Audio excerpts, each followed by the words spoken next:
guys, we are live from the garage. Oh my goodness. Oh my goodness. Okay, everyone. So, thank you. Really, it's too much. You guys know the drill, okay? As you can see, hopefully, it's a little more zhuzhed here. It's a little more fancy pants because, you know, I'm bringing on a fancy guest and he has made a lot of films, which I watched a lot of times, guys. I watched these a lot of times. Listen, heads up. Obviously, I just turned off the live comments. You guys had been commenting. That's, of course, technical difficulty, Nora McGee. I switched the wrong toggle on YouTube, so I finally turned that off. So just to set the stage today for this convo that Mitch and I are about to have, number one, the comments are off on both streams, okay? And we're broadcasting here from my studio. Basically, I'm hosting Mitch, but it's also on his channel. So you are welcome to watch on either channel. Second thing, Mitch and I are, as the warning said, we are going to be discussing some very hot button, very triggering issues. So if that is not your Jim Jam today and you don't feel good about, you know, participating in that, please step away. Okay. You can come back to this one or don't. That's totally fine. I just want you guys to take care of yourself. Okay. The other thing that I want to make clear, okay, is that at the end, you guys are going to be free to comment and give us feedback on both channels on what you thought, what you took away from it, you know, because we're hoping both of us are going to this very hopeful, very open-minded to, you know, learn from each other and, you know, grow together here. Okay. That's no guarantee. Okay. I cannot tell you what's going to happen in this conversation, but we're both putting our right foot forward, you know, into this to engage on this. We have both pledged to not make any content about this live once it's done for the next 48 hours. So if you guys have a lot of questions and there's a lot of hubbub, Mitch and I will address it, you know, however we decide at the end of this conversation within the next 48 hours. But we've put 48 hours for you guys to marinate on that. Okay. But I really want everybody to really consider the effort that both of us are putting in here to come in and have this conversation. You know, we've had conversations in the past that frankly were not the best. Okay. So we're working on that because we're adult humans and we're going to, you know, move it forward. Okay. So without further ado, I want to bring to the stage here the one and only Mr. Mitch Brisker. Why are you not here? See, it's not a Nora stream if it doesn't have a technical difficulty. Please hold. Good grief. Why is that not working? There we go. And why are you in here and not over here? Oh, 1 second, Mitch. Good night, everybody. This is supposed to have Mitch. He's really here. I'm not making it up. You know. Oh, I see. Well, fancy. Why is that not? Okay. I have to look around my other camera. There we go. Let me just give Mitch a different shape here so that we are the same but equal. Look at this beautiful shot. Let me get rid of that. And we'll put Mitchie here next to me. We're going to be the same. All right. Mr. Brisker, welcome to my ever technically difficulting studio. But there you go. Look at us. We're gorgeous. Tight shots. Am I on? You're on. Everyone can see you and hear you, my friend. Oh, great. So nice to see you, Nora. Thanks. Great introduction. Thanks for the kind words. I don't think I'm seeing the actual screen that the viewers are seeing. Oh, pull up your YouTube and see if it's, let me check your YouTube and let's see what's popped up there. Yeah, okay. But that's fine. I don't. Yeah, because you just see me, right? I do. I see you and I. Yeah, this platform, it seems so promising. I really want to get rid of StreamYard, but. Yeah, no, there's all kinds. I mean, I just discovered that I could make all this cool stuff here. Yeah, there you are. Yeah. Yeah, okay, I get it. Okay. Yeah, I get it. Yeah, I'm on there. Yeah, okay, good. So here we go. Here we go. Great. Where would you like to start? Okay, Mitch. Well, let's start at, you know, kind of the beginning, but, Sure. you know, let's talk about your, and you have talked about this before, so it doesn't have to be the whole shebang, but like, let's talk about how and where you got into Scientology. Like, what was your experience at that time? Oh, wow. Yeah, that's always the question. Do you remember when we were in Scientology? Like, how common was the question, hey, how'd you get in? Right. Right. And that's like your Scientology origin story. And some are more complicated than others, Sure. Being born in the Sea Org is kind of simple. My parents, not that to lessen the experience of it, but I was 23 years old. I was addicted to heroin. I was living in West Hollywood with my girlfriend, who I'd done a film with, and she died of an overdose about a week before Christmas. And the director of that film had just started doing Scientology Celebrity Center. So he thought it would be a good idea if I went down there. And they were really nice to me. They took me in. I lived there for 6 weeks, which, your staff, they don't do that. No. I mean, I think at that time, things were a little more loosey-goosey on that. I mean, my mom eventually in the 70s, later, I think like 74, went down there once they bought the Chateau Marmont, not the Chateau Marmont, but the Chateau Elise, which is, of course, the Celebrity Center, posh building that exists now. And the Guardian's office was on the 7th floor there at that building. And like as an infant, I sat in a playpen in her office with her, on a daily basis, because there was no daycare set up for at least GEO members, and even the Sea Org daycare, let's face it, was not fully staffed. Like if you have kids now and you drop your kids off at daycare, it was not that scenario. Right. Well, I want to just interject one thing. This is something I want to address later, because I think, because the vast majority of our viewers were never in Scientology. And I really respect their emotional commitment to and support of this entire community. Yeah. But you differentiated between the GEO and the Sea Org, because the GEO wasn't Sea Org. And I don't think people know that. Like, I think there's a big lack of information about the difference between the Sea Org public and staff and the way that Scientology is stratified in terms of there's a very high elite that have to do with celebrities and people who give a lot of money, and then they kind of, there's a sort of pyramid, which people think it's like monolithic. They think all the children in Scientology are the same. They're all being sex checked. They're all being abused. And it's not true. Some of them their reckoning is yet to come, because they're just bubbled in this insanity and apparently doing well.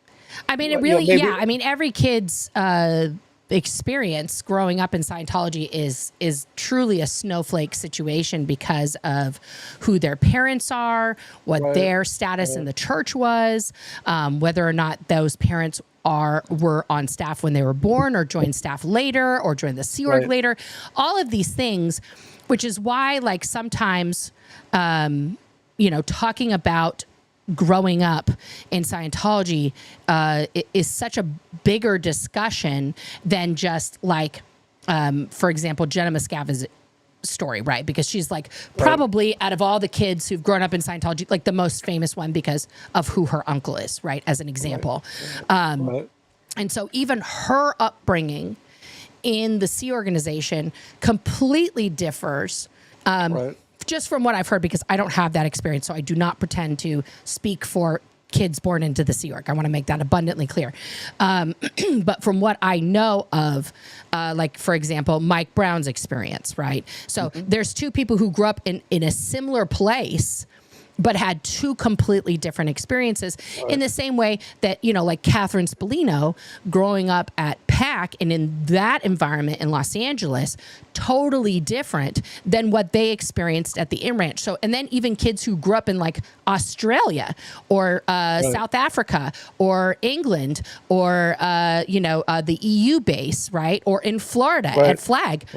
And even some people don't even know, there was a group of Sea Org members for a long time at CLO New York on the East US, CLO East US, and even they had kids. So it's like all these different little tiny like microcosms of what happened to these kids, and the way everybody views Scientology from their origin story varies from how and where they got in. So like, for example, you got in Los Angeles. Okay. My mom got in Northern California in San Francisco. But you guys got in around the same time period. And that also changes it. So like people who got in the 70s, right, were experiencing Scientology in its true golden age. That's what I want to say, because L. Ron was doing heavy research into the OT levels. New things were coming out every day, like hot off the press from Ron. Like, I just discovered this, and he's publishing it, right? So it was a totally different time than for somebody like me, where it was all codified, all down there, just brick. Don't fucking think about changing it, because it's not changing. Right. And you have to follow all these things because now he's dead. It's just this exact thing, right? So two very, different experiences in terms of the technology. I think they're trying to recreate that a bit, we can talk about that later, or maybe another time, but sure. Like, that's what all these golden age of tech, golden age of knowledge, like trying to revamp what's already there. Right. Yeah. We should, I have a lot to say about that. We should do something about that. Yeah. But do you remember that when you were first in the 70s, where like things were coming out? Yeah. You put that very well. And Hubbard was on the ship when I was there in 73, and public who could afford it were going to the ship where Hubbard was, and they were doing training and auditing, and so I was kind of observing this. I was very new, but I saw it. No, I think what you said I 100% agrees with my experience. One thing that I would add to that, it was for your mother and I, it was very much, and I'm speaking for her, and you can confirm this with her. I would love to know. It was really counterculture. It was more counterculture than a religious thing, right? Because we were coming out of the 60s and 70s, and we were sort of very disillusioned. We're not going to, we need a different pathway towards changing the world. Right. Drugs wasn't a good idea. Free love, maybe it was, maybe it wasn't, right? And then, of course, a lot of Scientologists, according to my mother, who told me when she first got in, there was, and I'm quoting her, there was no party like a Scientology party, because they were a little bit of free love hanging on. People were getting a little wild, because they didn't do drugs anymore, but they still drank. No, do they ever drink? There's nothing like fishes. Because like what's it called? The thing on Christmas, the beer and cheese party? The bosun's party. Yeah, I've been around, because I've had zero I'm sure, under me, and I don't really drink, but maybe a beer or some wine now and then. But these guys are just like, well, it's because you get the one day a year. It's one day a year. It's like the purge for Scientologists. Exactly. Yeah, exactly. It's wild. It's wild. But let's dive into some of this hard stuff. So you got in the 70s. Sure. You were coming off of drugs. That's a big deal. Now I want to ask, because a lot of the controversy and a lot of the things that people are, that I've gotten a lot of comments and emails about, and I'm sure you have too, is surrounding the minors in the C organization and inside the orgs themselves, right? And so, I laid the groundwork here, how all of these things can be a completely different experience. But let's just stick with your particular experience, because we can't speak for everybody, right? Sure. So when you first got in the 70s, right, you're just like brand new baby Scientologist. What was the scene with kids at that time? Like, what did you observe? Well, as we've discussed and as I've talked about, et cetera, there was a daycare at the staff house, the Celebrity Center staff house, the original staff house. I think they got rid of that place when they moved out of 8th Street. There was a nursery there. A lot of Sea Org members had children. And then, and it was kind of delightful. It was this big hippie, it was like a hippie crash pad it was like a commune rather, without the drugs. Right, and everybody was like, going to make the world. We were really committed to doing that. It's like I said, put a pin in that, because the commonality, regardless of how anybody's Scientology may have presented itself differently to different people. The fact is, we were all committed to the aims of Scientology, which is a world without crime and insanity, where honest men could prosper, and blah blah blah, all this bullshit, which nothing could be farther from the truth. We were all sort of love bombed into this thing. And a lot of us, like me, I mean, I grew up in an activist household.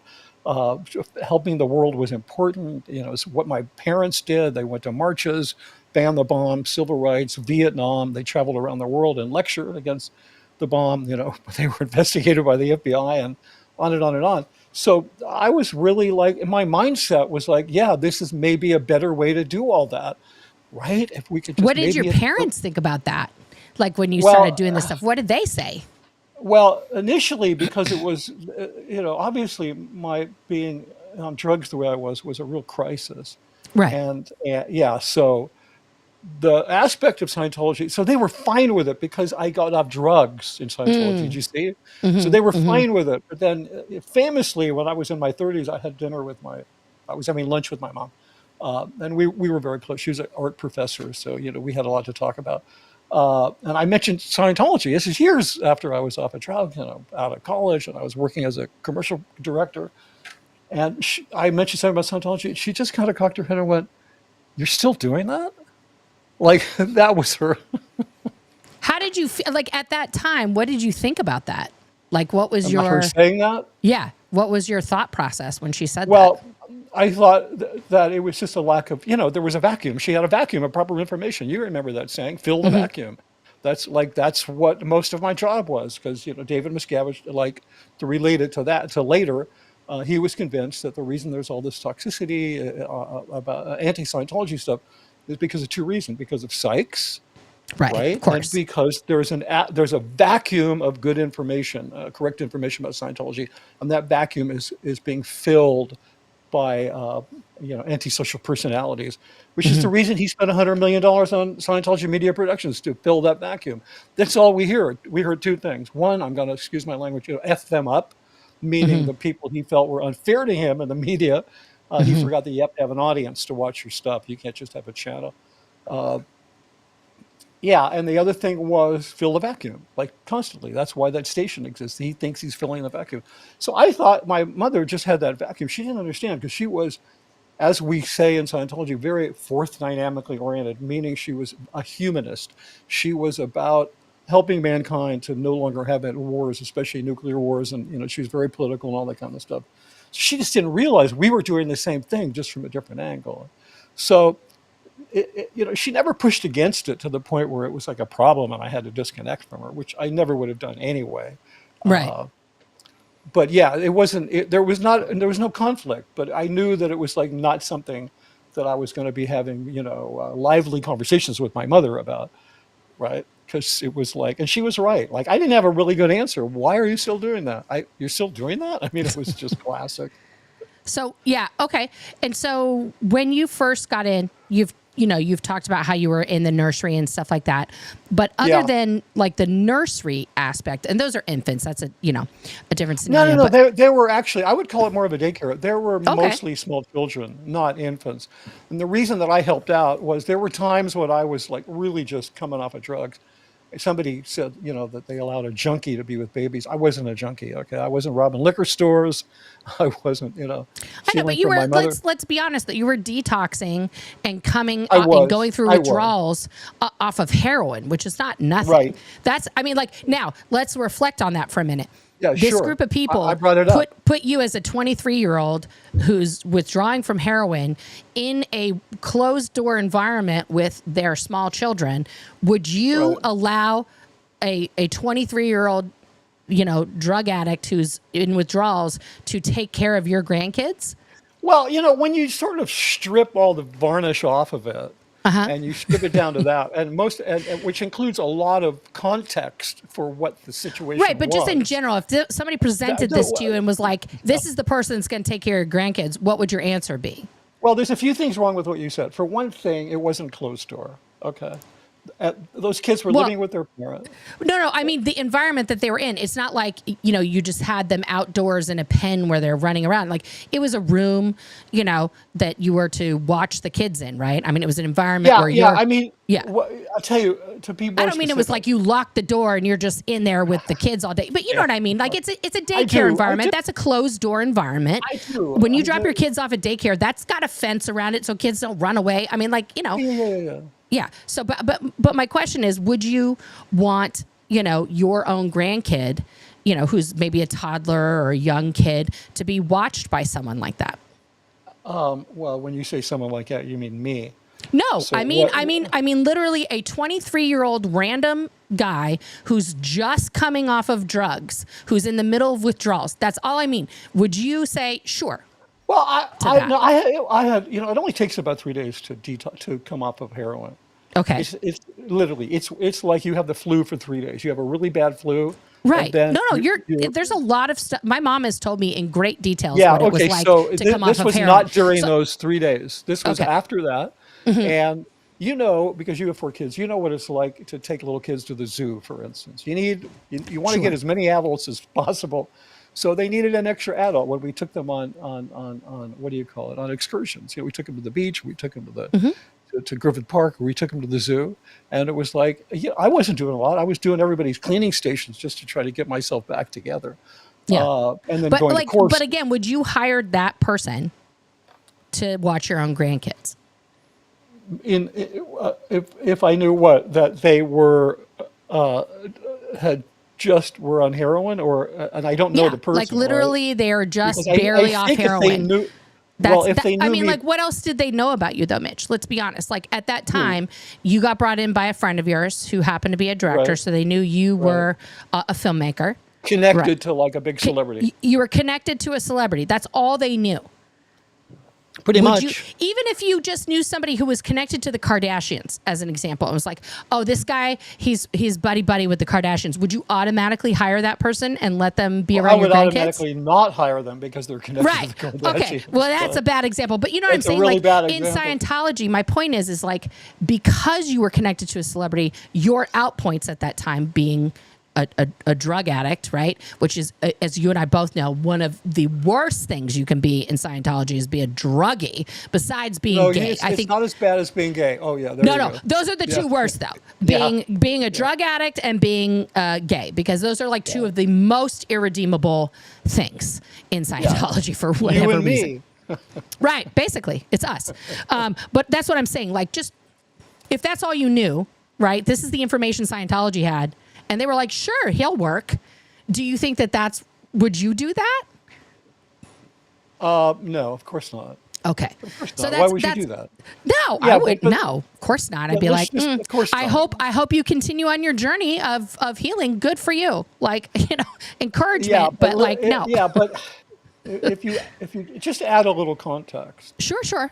I was a week or two away from withdrawals. Right, and this isn't about this is about more about Scientology and their standards than about you as a human being and where you were at in your healing journey at that time, right? Like, I don't think that you went into that with like, oh, I'm going to hurt these kids or anything like that. That's not what I'm saying. But like, as an adult now who's left Scientology, right?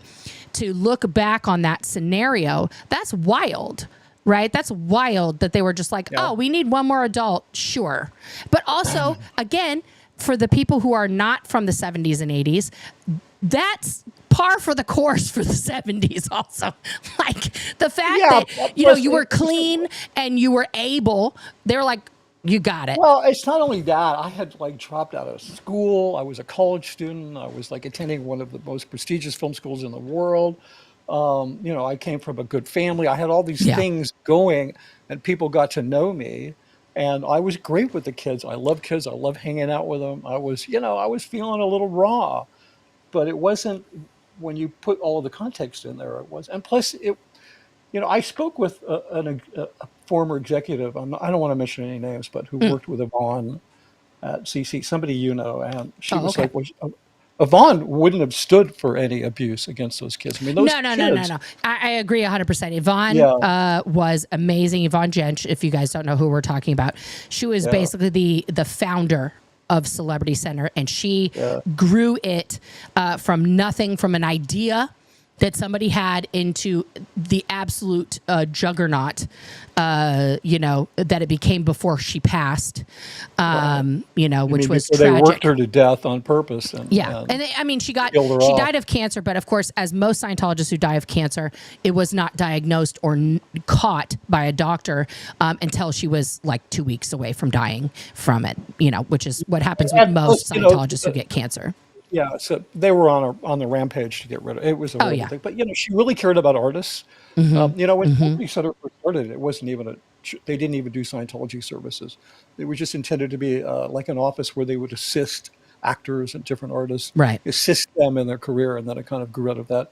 I mean, when Travolta first got in, I think Celebrity Center was on La Brea. It was at the other location.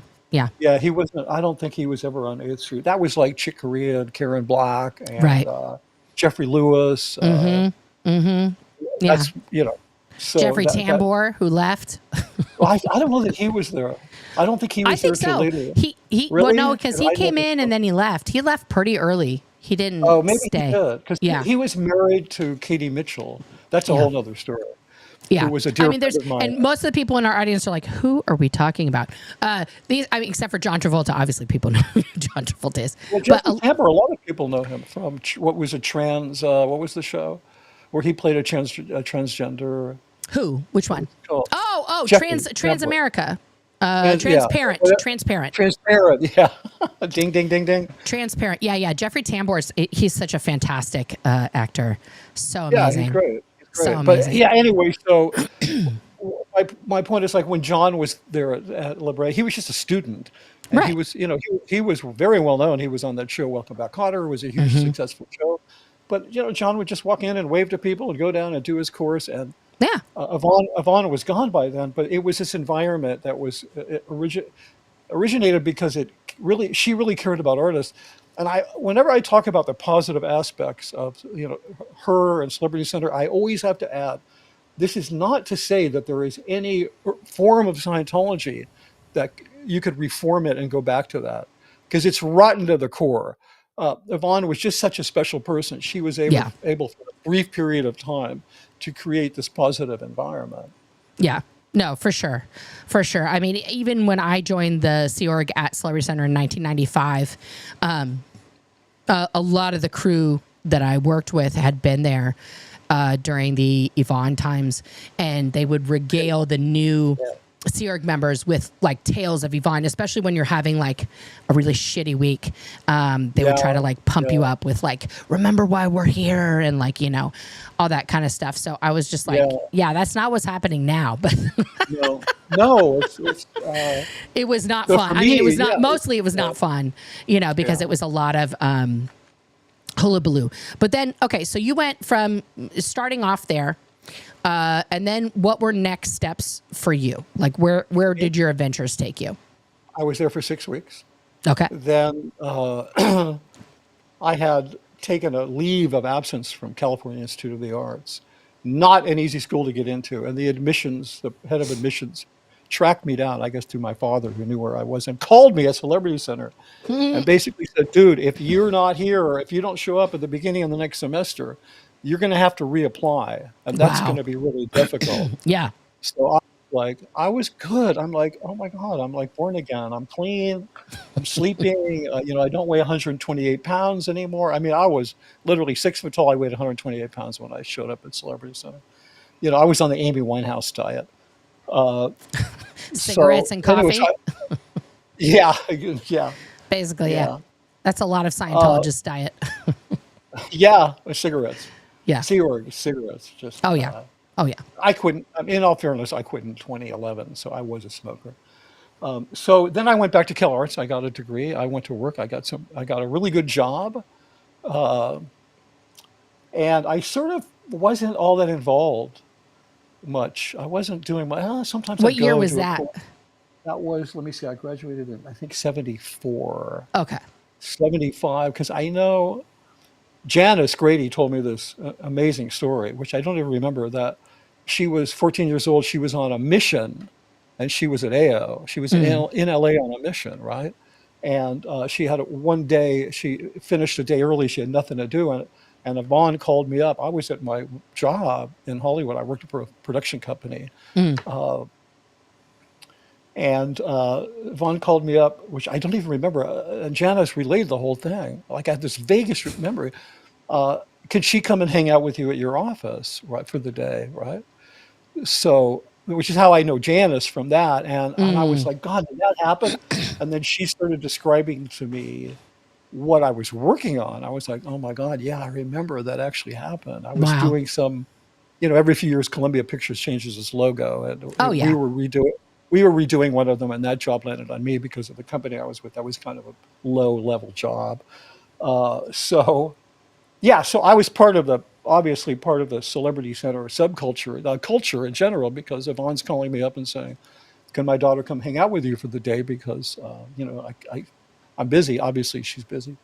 So I'm not sure why I brought that up. So yeah, then I'm working, and I'm kind of doing stuff, and then and then in the middle of the '80s, I'm contacted around 1985, '84. I'm contacted.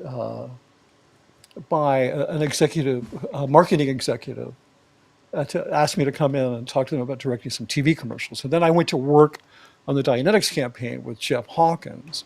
Okay. And at that time, the Dianetics book, it was released in 1950, and by 1984-5, it had sold 3 million copies, which is really abysmal, considering all the effort they put into it.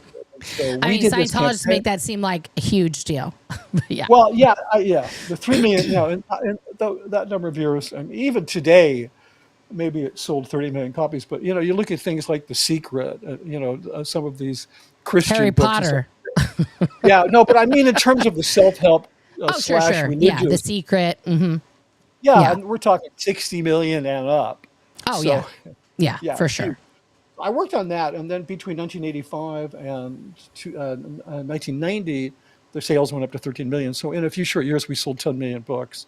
And so that's how I caught the attention of David Miscavige, because they had been struggling for years. So first thing he did was he was really pissed off at all the success that the marketing guys in LA had, right? Which basically Jeff and then the people that he hired, me and a few other people. Ronnie Miscavige Jr. was marketing exec international, but he was over that, but he didn't have anything to do with it. He just had an administrative post. He was just like a fake nice guy who was, Rosemary Brown worked for him at that point. We all know how that went, right? Right. So yeah, I did. So Miscavige yanked the whole marketing unit up to gold and said, "You're not going to be hiring pros anymore. No more Mitch Brisker, no more this, no more that, right?" And they all disappeared. So I didn't see any of them, of these people that were like CERC members, friends of mine that I'd worked with. That was fine. I went back to doing commercials. I did a couple of jobs. I did a job for project for CCHR. I did a PSA for PSA. I say they're fake PSAs because they have to pay to put them on TV. PSAs. Yeah, they're not. Nobody's putting those out for them. Yeah. I mean, the FCC mandates that the broadcasters have to put a certain amount of stuff that's like public service announcement. Right. And so the networks choose them and put them on, but Scientology just pays and then calls them a PSA. It tells their members, "Oh, we put this PSA up," Yeah. but they're not PSAs. It's just like the ads that I used to do aren't Super Bowl ads, because Super Bowl ads premiere on the Super Bowl. Yeah. Like that's just a strict rule, and Scientology shows their ads like 1 billion times and then puts them on the Super Bowl. Yeah, I mean, most people just watch the Super Bowl just for the ads. So yeah. Yeah, and so to air barf when the Scientology ad comes up. Yeah. So in sports bars across America, they're like, "What's Scientology doing on my Super Bowl?" Yeah. Without fail. So anyway, then about a year and a half later, the failures at the international base at Gold in terms of filmmaking, the failures were just stacking up. And so then Norman Starkey was ordered, "You get a pro up here. We need some." So then they interviewed me and kind of did this love bomby thing about, "We'd really like it if you'd come up and make a film." Right? Oh, just one. We had various, one. Yes, one. We had various meetings, and I looked at it and I went, "Yeah, okay." At first, I just tried to volunteer. Yeah, I'm not even going to charge you anything. And then it was like, "Well, we need to pay you." And so I said, "Well, here's what my bills for a month are this much. Pay me." So at least I broke even. I didn't lose any money. So I did it. And then David Miscavige put me on the org board.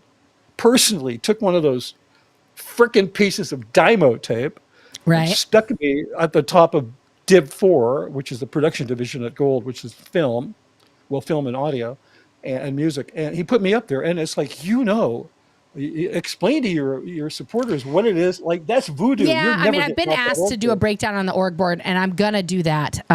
So the organization board, guys, it sits in a prominent area of every org so that everybody can see their place, who's above them, where they fit in the sort of hierarchy, right? So for the production area of any org is Division 4. That's where you deliver the goods. In a regular org, that would be training and processing, right? For up in Gold, their production, of course, is the audio and visual products that Gold is producing, right? So for Mitch to be put as the division head of Division 4... There was one person, there was a divisional secretary right above me. I was right under them. Okay, so you're like, they have the div head here who's supposed to be running 3 departments, okay? And then Mitch is like right under them with no post title, probably, just Mitch Brisker. Director. Okay, director, right? Yeah. So Mitch is going to direct, of course, Mitch is a director. That makes sense. But so now Mitch is going to direct all of the things that have to do with production. He's the director. There's nobody else. There's nobody other people that are directing. In the world. Yeah, he's the most important director in the world. That's, I'm sure, because everyone's the most important whatever they are in the world, whatever job you have. Right. That's so true. I mean, I worked at Celebrity Center. I was a Celebrity Center word clearer, which made me more than other ones. Big deal. That's a big deal. I mean, think about it, the entire world of art and entertainment is relying on your ability to make sure people understand what's happening. Well, but I want to, yeah, exactly. I want to add one thing, that this only happened after I'd completed the film, and I was like on my way out the door. Right. Somebody from it was hugely successful, and I've got to say, what film did you complete that got you your place on the org board? Huh? The very first one? Yeah, the very first one. It's called, I did it twice, right? Because there was the first phase, like the orientation film that you commented on the other day, where the films were really laughable because it took me about 8 years to get them really up to speed. And then I did a lot of the films over. But that film was called Start, Change, and Stop. Yep, I'm familiar with that one. And it's about the objectives. And I've written about this. I'm avoiding saying my book because, Guys, the drinking game is, if Mitch says my book, you must take a shot. So that's one shot right there. Yeah, so I've written about decoding the objective processes, the way you may have spoken about these, but these are an auditor and a pre-clear, and there's very set, they happen in the physical universe. There's very set commands, like look at that wall, walk over to that wall, touch that wall, or move the paper clip from point A to point B. They're all about physical compliance, right? And you think that you're increasing your awareness. You've been love bombed and indoctrinated into believing that by doing these things, you're gaining greater control over the physical universe. But what you're actually doing is you're learning to be compliant, because the auditor is a proxy. The auditor is a stand-in for Hubbard in the organization. They're just telling you to do shit, and you're complying. So you're replacing your agency with compliance to this organization. It's really freaky. I mean, that's in terms of my role as making those technical training films. When I left, then my role became decoding them and saying, what is this shit really all about? Right. But that was the first film, and they just I forget who was in that film. Gary Imhoff. Okay. And what is the name from the Waltons? Judy Norton-Taylor. Okay. Yeah, they were the two leads. This is going way back. We did this in 1990. So when I met with them in LA, I met with a guy who was the commanding officer of the Commoners Messenger Organization Gold. In the acronym obsessed Sea Org. CMO Gold. CMO Gold. Yeah, you got it. Oh yeah. Yeah. So because Gold was so special. Well, and also to give the audience some clarification on that. So you have, obviously, CO is commanding officer. That's the same for any organization. But CMO, the Commodore's messenger organization, had its own hierarchy.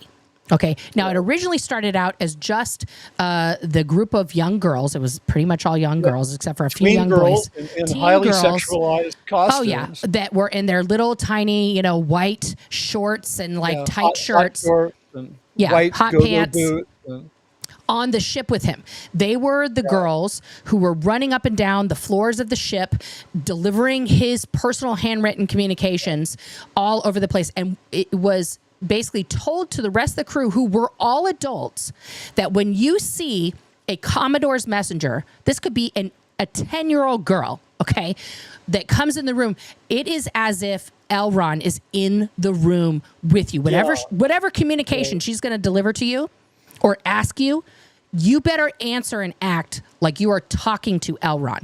And those kids also knew that they were representing Elron. So that's how it started. And then when everybody came ashore, you have Commodore's Messenger Office flag, which are just the people there in the Mecca, but also that had two meanings for everybody, just to get so confused, because flag is also part of management. So you could be flag land base, or you could be flag, which means you're over at the HGB, right, being part of the management CMO. Then you have CMO IXU, which is the International Extension Unit, and they run all the little CMO guys in all the other countries. And then you have CMO Gold, which is if you get to, they had CMO PAC also, CMO East US, right? But if you got recruited into CMO PAC and you made it to IXU or Gold, that's the highest. Gold is the highest you could go. Right. In the same way, the highest you could go would be an RTC rep. Right. Because then you have David Miscavige and then the RTC reps. Right. Those people were directly under David. So, for somebody to be for you to be talking to the CMO Gold is one step down at that time from talking to David Miscavige himself on a one-on-one conversation, just to give people where they were sending you to talk to people, Yeah. So also, I just want to add to that. Was an excellent description of it, in my view. But Thank you. I just want to add to that you're welcome.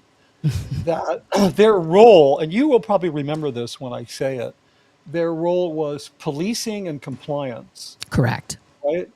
So the reason you have them everywhere is they're the organization responsible for policing the orders that are given and making sure that the orders are complied with. They're the prison guards of the organization.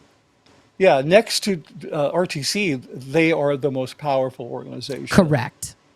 Yeah. You could get instantly RPF'd for being sassy. Or to a person from CMO. That almost happened to me at Flag, because Andreas Rodriguez, who became the senior CS for the whole Pacific Area Command, I was on training with him in 1995 and 96, right? And he, at the time, was just, CMO guy from PAC, or from wherever he was, Latam or something, right?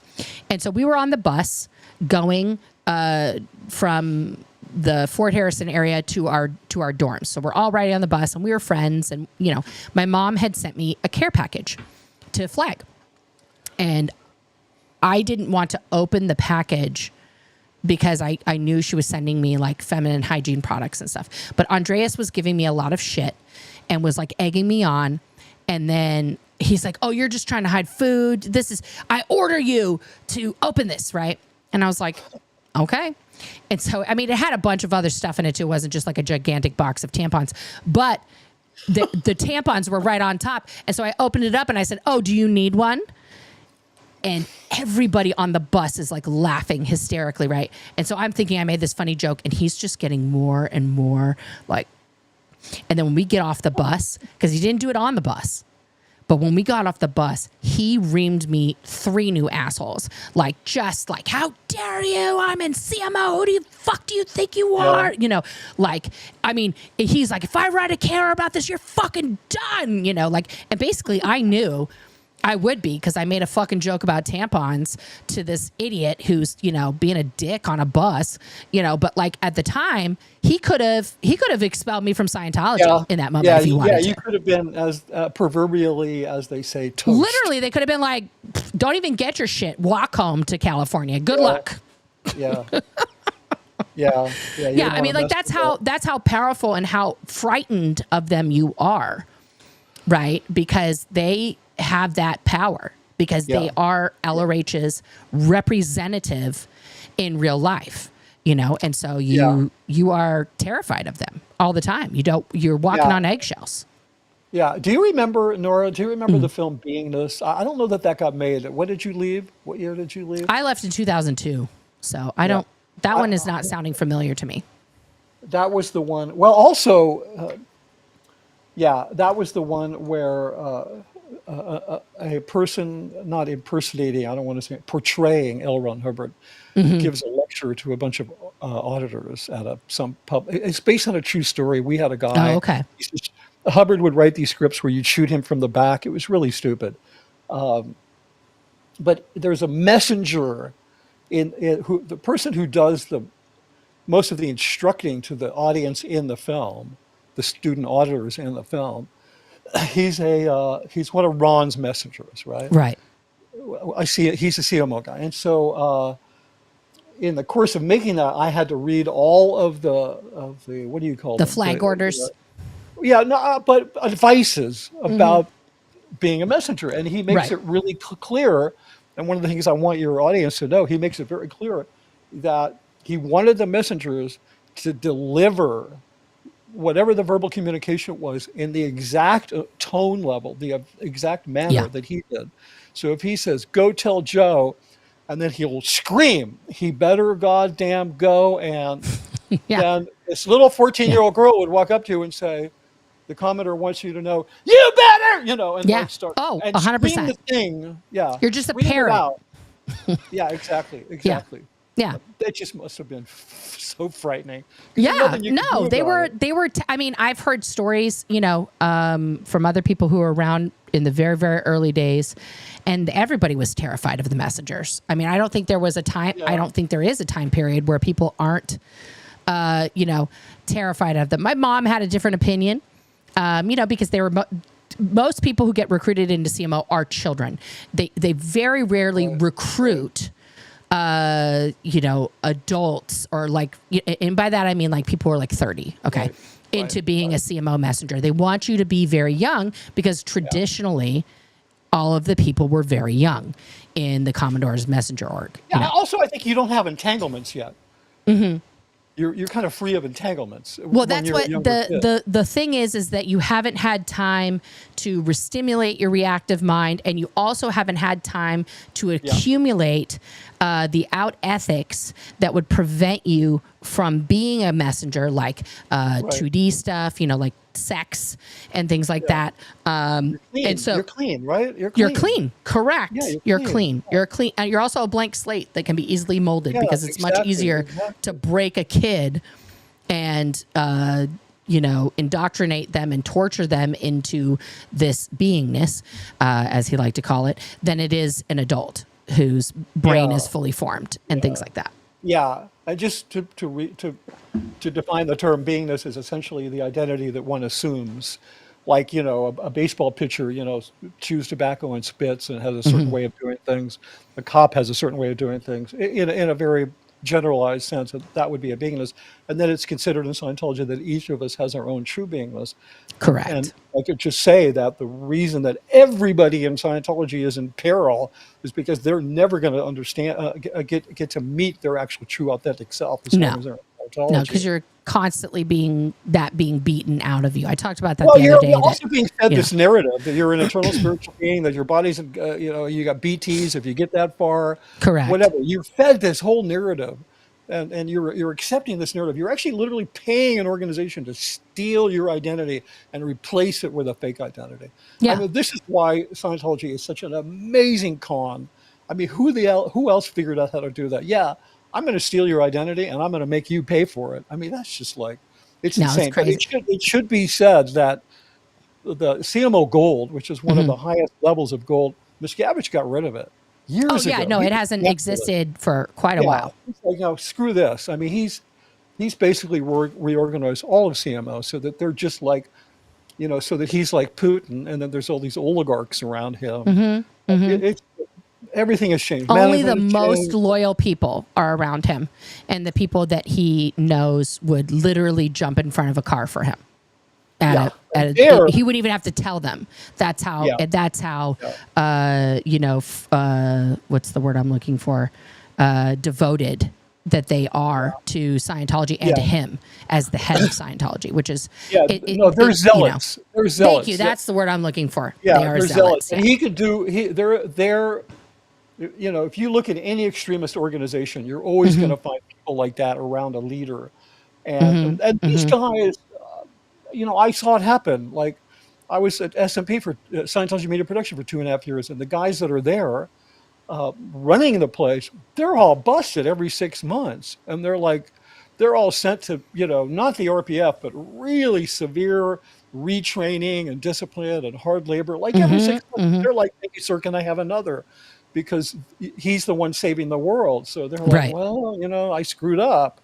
Yeah. Anyway, so I that's how I. So what year was that you did this film, and then now you became the director? What year or years was that? I went up there in 1990. Okay. And early 1990, and then the first thing I had to do was I had to do some training in film. It's like, you had to learn the hat from Ron. No, yeah, exactly. But the thing is that I'd been working for about 15 years as a directing commercials and various other things, corporate films and some other things, trying to break into Hollywood. Right. And these guys had been struggling for 30 years because in 1963, when Hubbard was running Scientology from St. Hill, he stepped out on his back porch one day and he did a film lecture called An Afternoon at St. Hill. And in that lecture, he proclaimed that Scientology wasn't going to make it if they didn't use audiovisual tools to teach auditors. They were never going to. So they struggled with this for 30 years and utterly failed at it, even though everybody along the way did exactly what Hubbard said. And then they were like, shit, we better bring in some outside help. And so they're like, well, let's make the outside help learn the same materials that we use to fail for the last 30 years. So I'm like, okay, whatever. Because it has to work because Ron did it. Yeah, but there's this thing that says nobody goes near the studio or near equipment or near the crew until they've done the Cine Basics course. Correct. Right. That's the thing with anything in Scientology. Let's say you're a professional plumber, okay, and you join the C organization because they need a plumber. They are still going to make you a professional journeyman fucking union plumber go do the special plumber's course that Ron wrote about plumbing. Yeah. So I was being, I had to do the Cine Basics course and a couple of other little courses. Took about 2 weeks, but I was being paid. So I'm like, okay, I'll do them. And it was interesting because it was like a few things were different than what organizationally, like there was no production manager. There was a shoot crew chief. Mark Headley was a shoot crew chief. About a year later, he showed up and he was the shoot crew chief. And it was I don't want to get off into all of that because that's under the purview of production management technology, which is a really fascinating field. And Hubbard never understood it. And one of the reasons why the production at Gold was always so chaotic is because they didn't understand what a production manager does. And well, with the exception of a few things, it was all stuff that was familiar to me.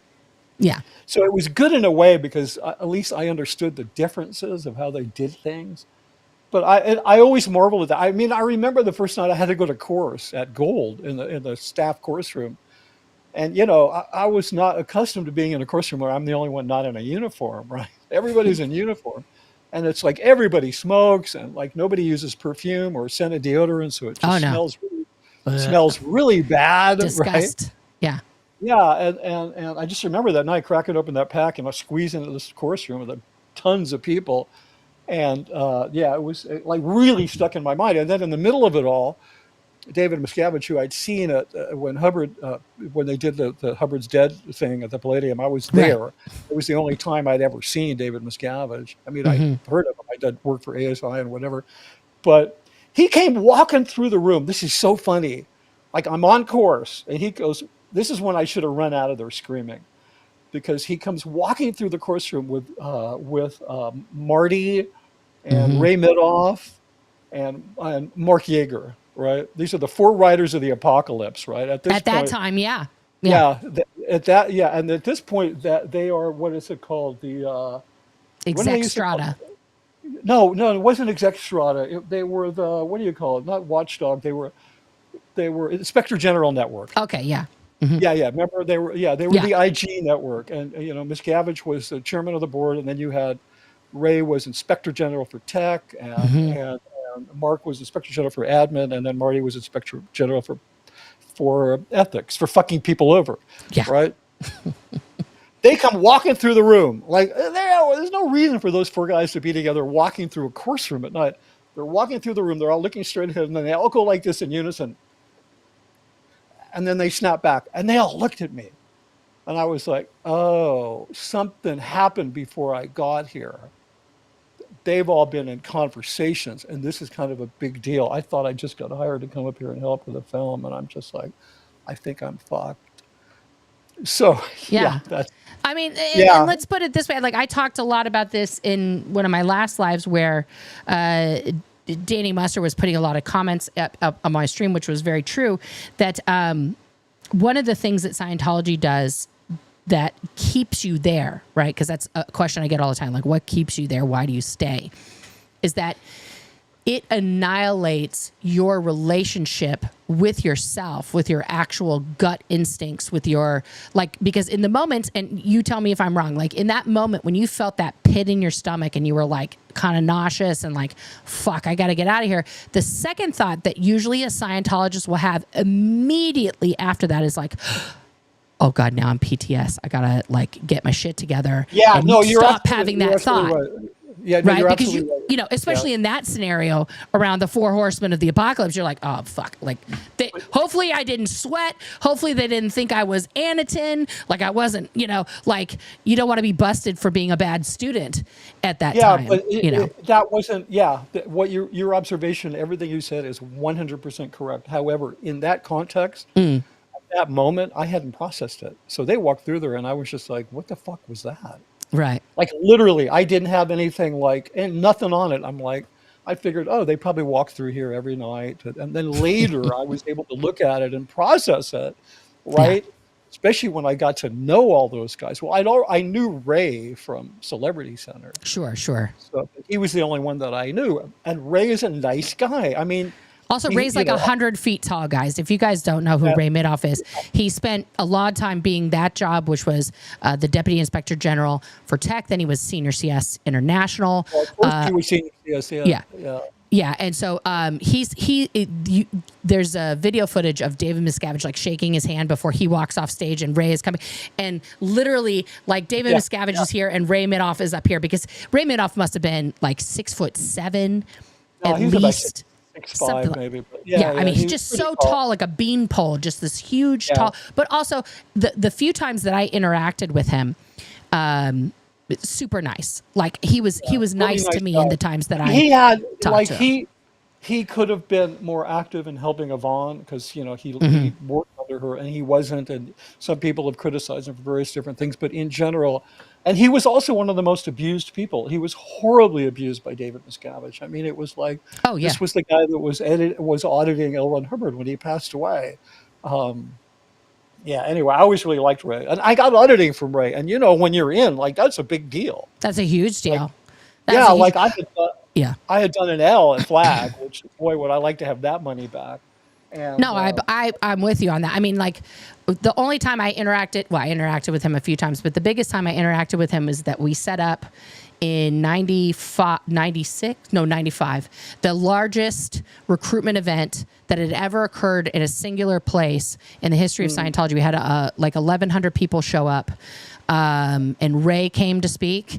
Sandy Wilhair came to speak. And so they were doing like we had all these different talks happening. We played the Class 8 tape, the whole thing, if you were OT and all this stuff, so it was like this big deal. And like the total of like no people got recruited from that. Yeah, I know. I mean, people just literally said they would come to the recruitment event because it was one of the first and only times that they had access to huge technical people like Ray and Sandy, where they were going to talk about Scientology and talk about the importance of Scientology. Like, this had never happened, right? And never happened again, because the results from that, like, we had every recruiter from CC, PAC, everybody was there just talking to people for hours. I think some upper orgs got some people recruited and signed up and things like that. But like, I was a terrible recruiter, guys. I got 1,200 people to a place, and then I couldn't close anybody because I really didn't want to. That's really also the thing. But also, like, people like my dad came, who was totally not qualified. Like, talk about an LSD case. But he wanted to see Ray and Sandy talk, and he was OT, So a lot of people that came were like that too, and they were like, "Oh, sure, yeah, I can join the series." Oh, just kidding, I'm totally not qualified. But we're digressing because, again, squirrel for me. So I'm gonna get it back on track here. Hey, I can't talk to you right now. I'm actually.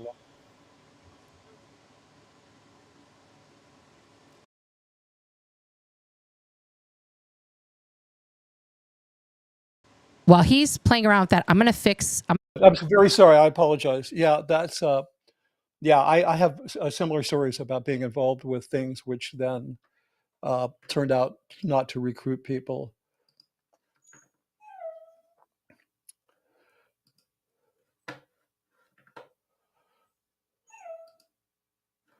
Can you hear me? Yeah, for some reason I've lost. I'm muted right now because I'm fixing something here. Okay, good. Yeah. Good. I'm trying to fix all my shots here because they, of course, guys, cut. What is that? No. Hang on. Okay, let's lock that down, and then we're gonna go here. This one. Oh, right. That was what I wanted.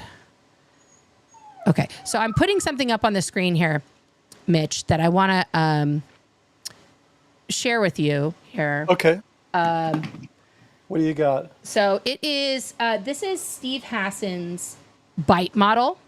Sure, familiar with it. Yeah, and so I just wanted to put that up. Here we go. We're going to put you in the corner here. Now we're both in the corners. We're adorable. We're adorbs. Okay, so I just want to go over it because this is something that we're talking about, and this is a very, I think, brilliant model to explain high control groups and kind of like what's happening, right? So we have behavior is the B, information is the I, thought is the T, and emotion is the E, so bite. So behavior is this category explores how manipulative groups regulate and dominate their members' actions and behaviors through strict rules, rewards, and punishments. Information, examining the tactics of manipulative organizations to control information flow through censorship and propaganda, restricting members' access to outside perspective. Thought focuses on the psychological techniques used by such groups to shape beliefs and attitudes, suppressing critical thinking and promoting conformity. And then emotion explores how manipulative organizations manipulate emotions, fostering dependency and loyalty through love bombing, guilt, and fear-based indoctrination, right? So I think we've touched on every single one of these, so far.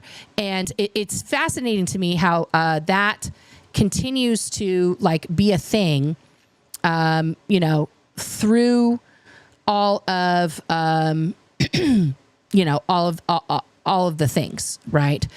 And it's just really fascinating to me how that comes about. But when you were at, now you're working at in the Gold, right? And you're making films and you're doing that. What did you observe and see in terms of the youth that were surrounding you? What was their participation in what you were doing, and what was your thoughts about seeing these kids working and stuff like that?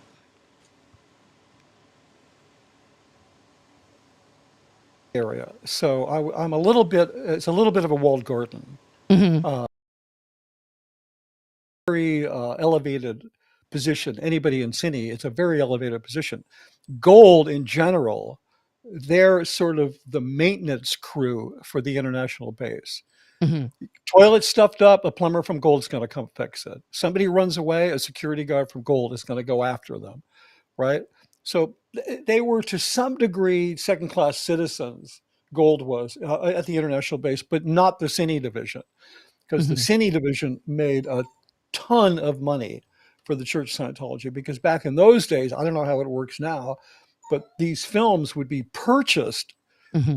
The orgs would have to pay Gold for films and projectors, and today they're paying whatever for the recent technology is, and then they'd actually have to pay rental on the films. Correct. And then on top of that, every course a public signed up for, if there was a film on the check sheet, they would money would go to Gold for that film that A was on that check percentage sheet. for every course that had a film, a percentage of that course payment. So let's say the course costs $250, like 5% would go to Gold for that particular course purchase. Yeah, and so Gold made a lot of money, and so the Cine division made a lot of money. And once I got there and started making films, they were just getting made. I mean, there were 7 of the 26 technical training films that were never made, and so then those finally got made. And no, it's not her. It's Mitch's dog. My wife thought our dog was barking.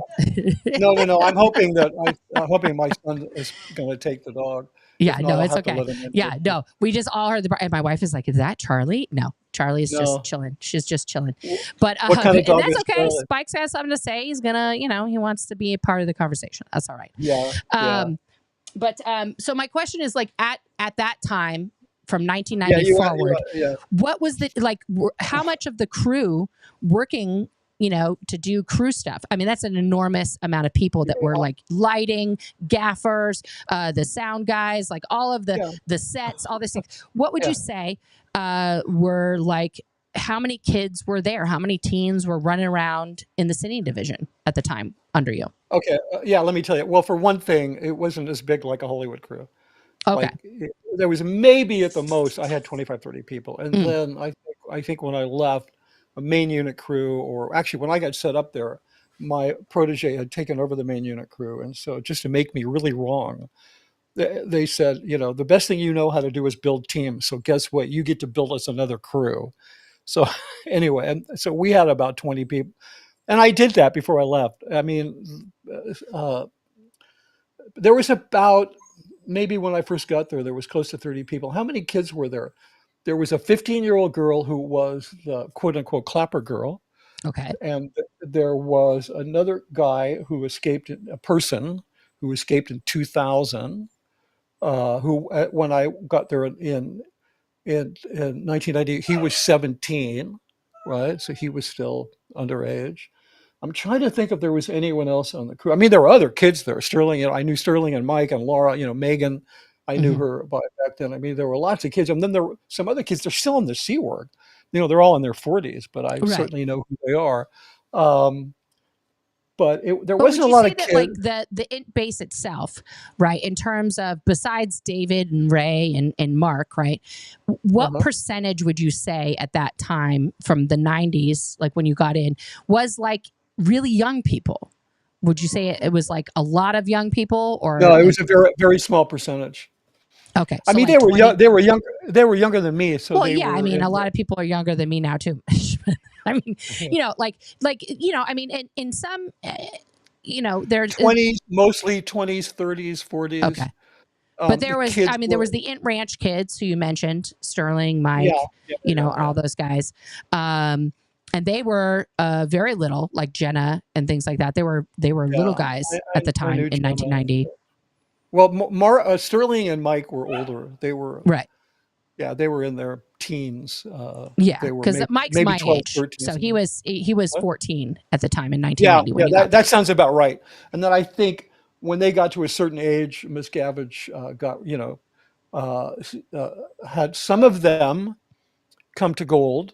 I don't remember when Tara and Rinder came to Gold, and some of them went to Flag, like Mike's kid. Like Miscavige didn't care; he just dispersed these kids. They were just a resource. He didn't care that their parents were at Gold, right?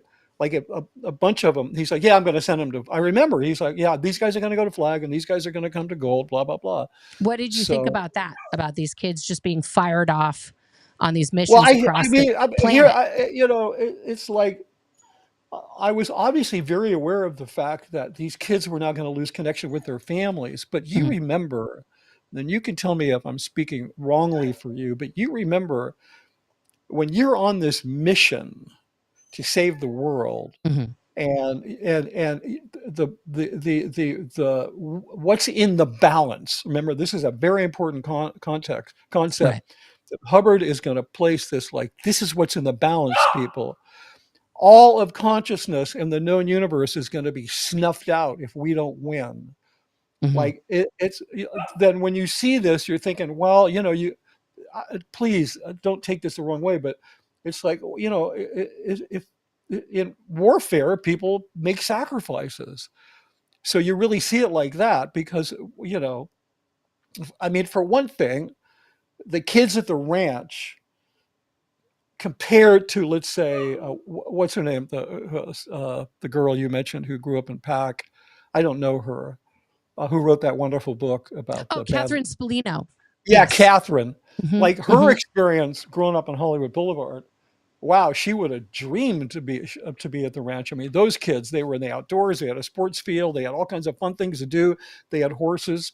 On the other hand, we shot some films out there because there was so much space. We built some sets, which is how I got to know those kids before the ones who came to Gold came to Gold. We built this African set. Nobody bothered to strike the set. They left it there. The Mm. weather completely destroyed it and collapsed it. It was just a nest of black widows and rattlesnakes. They had the kids clean it up. So, it's like that That's always so blew my gross. mind when I was like, who the hell struck that? It was a bunch of kids. Like they had the kids tear that thing apart.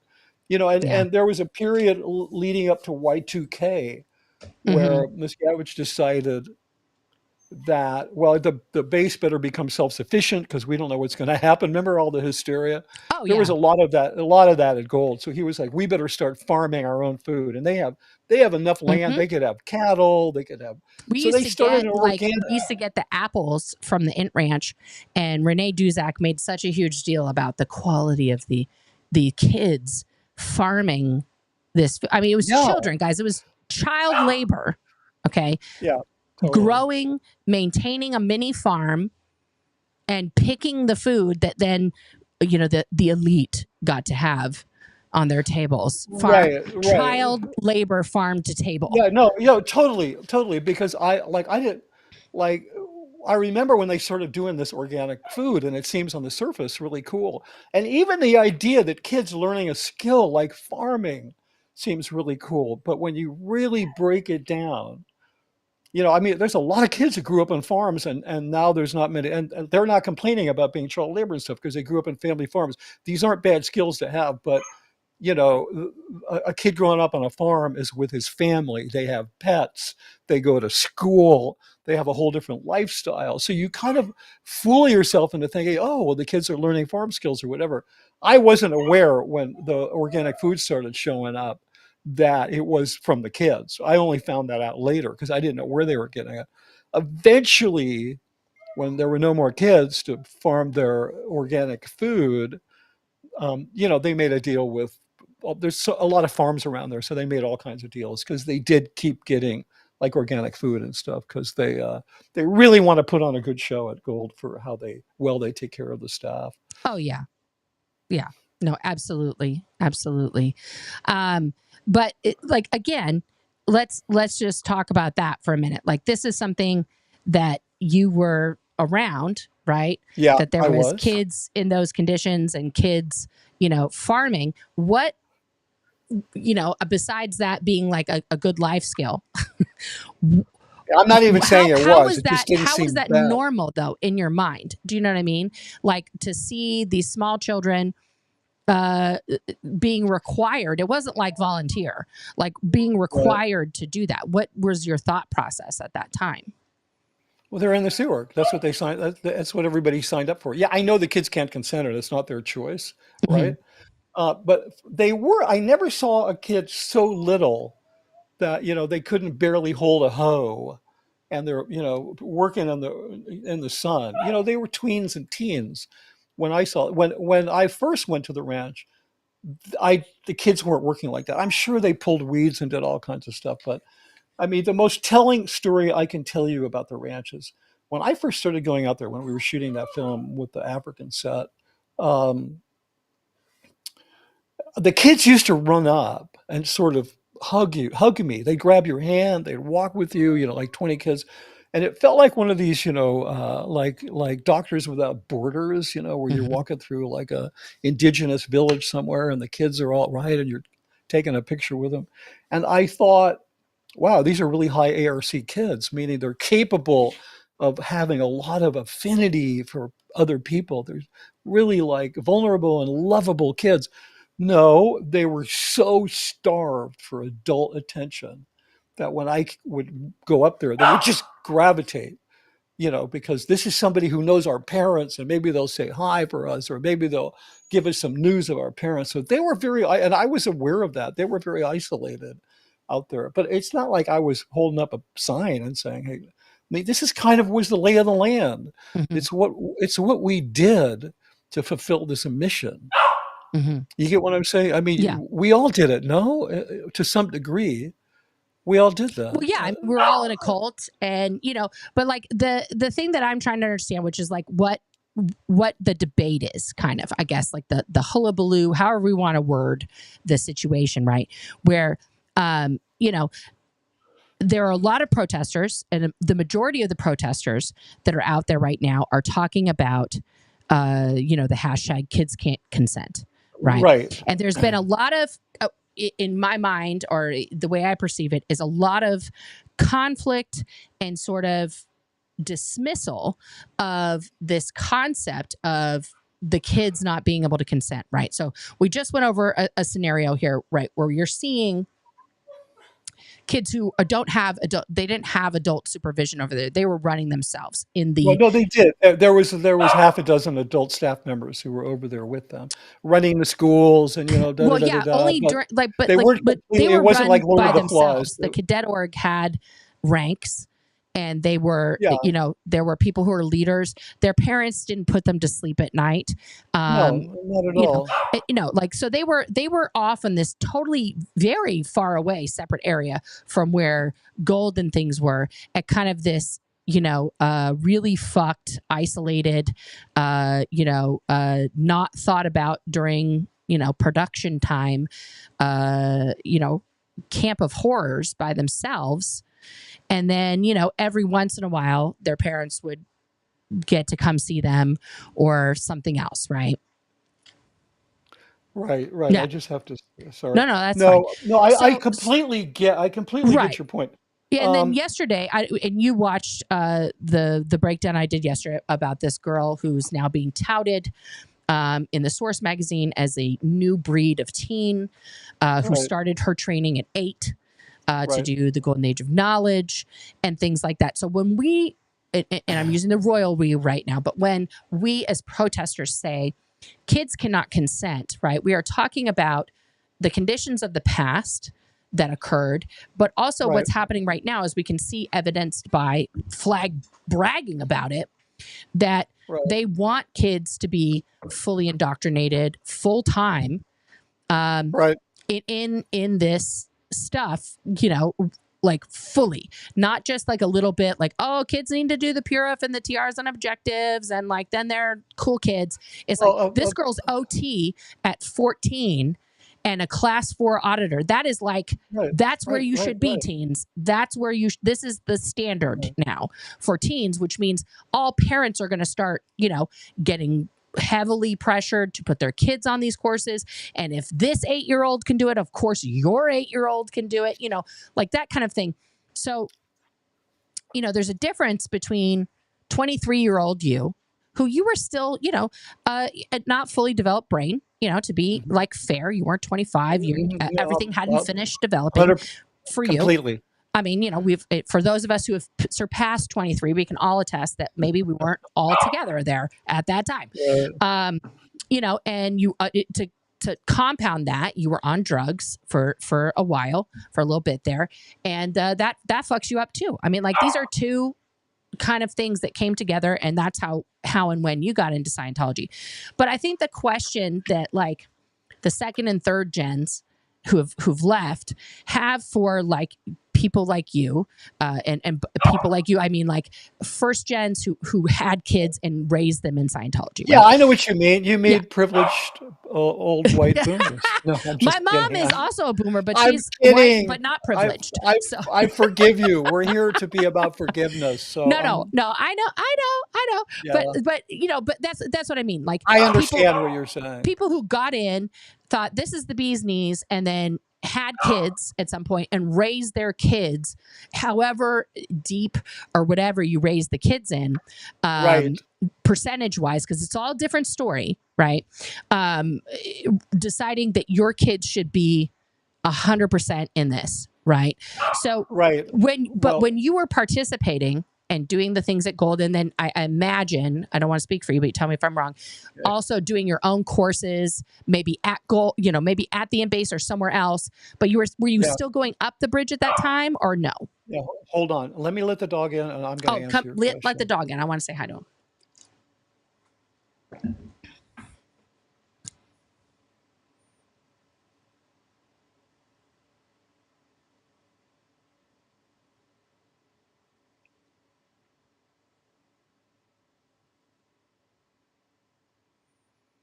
All right.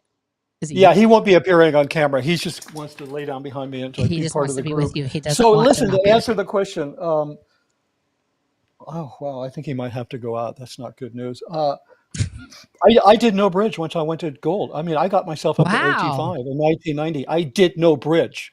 I had repair auditing. So you really did have the Sea Org experience then. Like, Sea Org members don't get a fucking bridge. 100%. Because how many sec checks did you get? Sorry? How many sec checks did you get? I got a lot of sec checks. Amazingly, I never got what they call a court of ethics, which is a mild. Okay. No, I did, but a court of ethics, which is a milder version of a full-blown ComEv, until the last 2 years. And then in the last 2 years, I had, I think, 4 courts of ethics and 2 ComEvs. Like, the whole place was going insane. When they were doing that to me, right? That's a whole nother story. But the HCO at Scientology Media Productions, who eventually then sent me back to Gold, they were insane. They were like trained at Flag, handpicked by Miscavige. Their entire job was to find and handle flaps. So if everything was going great, then they were in ethics trouble. Right. They were down stat. They were down stats. No, 100%. So they'd actually so grabbed. You didn't do any bridge. You were just like, go to Gold, do your stuff, and then come home on the weekends and not be there. But in terms of being, I'm sorry, I cut you off. What? No, go for it. Well, in terms of, you brought up a few things. In terms of courses, I started to really dislike auditing. I found it, and it's like, you get into a thing where you're being paid, you really, so it's like, I'm not being paid as much as I could have made if I didn't work there. And so I'm always figuring, I can find somebody, I can train somebody. Eventually I did. And then I can find a soft exit and I can walk out the back door. Because, even after you really see the light about Scientology and you leave, tell me if this isn't true for you, you still feel like you let them down. You feel like you failed. Like that's one of the, do you know what I'm talking about? Yeah, no, 100%, 100%. So in terms of going up the bridge, no, I never went up the bridge. OT5, that was it. And I did, let me see, Ray Midoff he repaired some L stuff that I did. And I did some base courses. I did maybe Staff Status 1, which is an administrative course.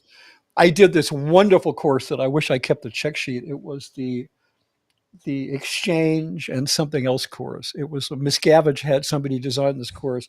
So everybody knew where the money came from that went to Gold and how money got spent. And that was, I just did stuff like that. I'm trying to think what other kind of, I did when the new student hat came out, I did that again. I did a life orientation course. And with that other one, what was it called? That's stupid. We had to look up the Key to Life. I did those. Key to Life and LLC. Yeah. But I got fast flowed through those. Like I didn't have to usually those you twin, you go back and forth with another yeah. person, but no way that they wanted me off post for that long. So I would just get like shoved through. But I didn't do any more bridge. And I think now that Miscavige he hasn't been at the international base since 2013. And I think as Sea Org goes, that place is probably a paradise because they don't have, there's like a small contingent of RTC up there that, handle communication between Gold and COB. They got David Miscavige's office. They don't have him up there anymore abusing people. And the person who's the CO is, by relatively speaking, is a decent person. You know what I'm saying? There's just some people. Yeah, but see, here's the thing, though, is that I will tell you from, you may think, oh, because David Miscavige isn't physically present, that somehow that makes it like less precarious for people. And I can tell you from being down. No, I was there for 2013. No. That's what. And I can tell you it was way less precarious. Okay. Well, yeah, because like I can tell you prior to that, I mean, just the thought of David Miscavige finding something out in your org, like as not ideal. Yeah, that's he didn't have to physically be there to intimidate you. Let's put it that way. Yeah. Yeah. No, I think that's still true now.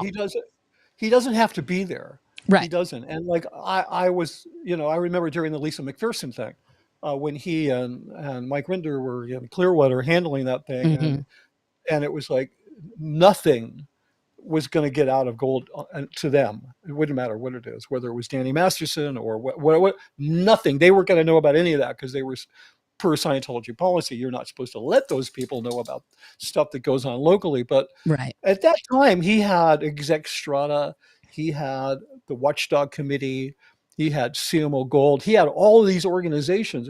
Now he's just got like 6 people up there, traffic runners, people delivering dispatches. So he's got no more teeth up there. Like he'd have to send people up there if there was a big problem.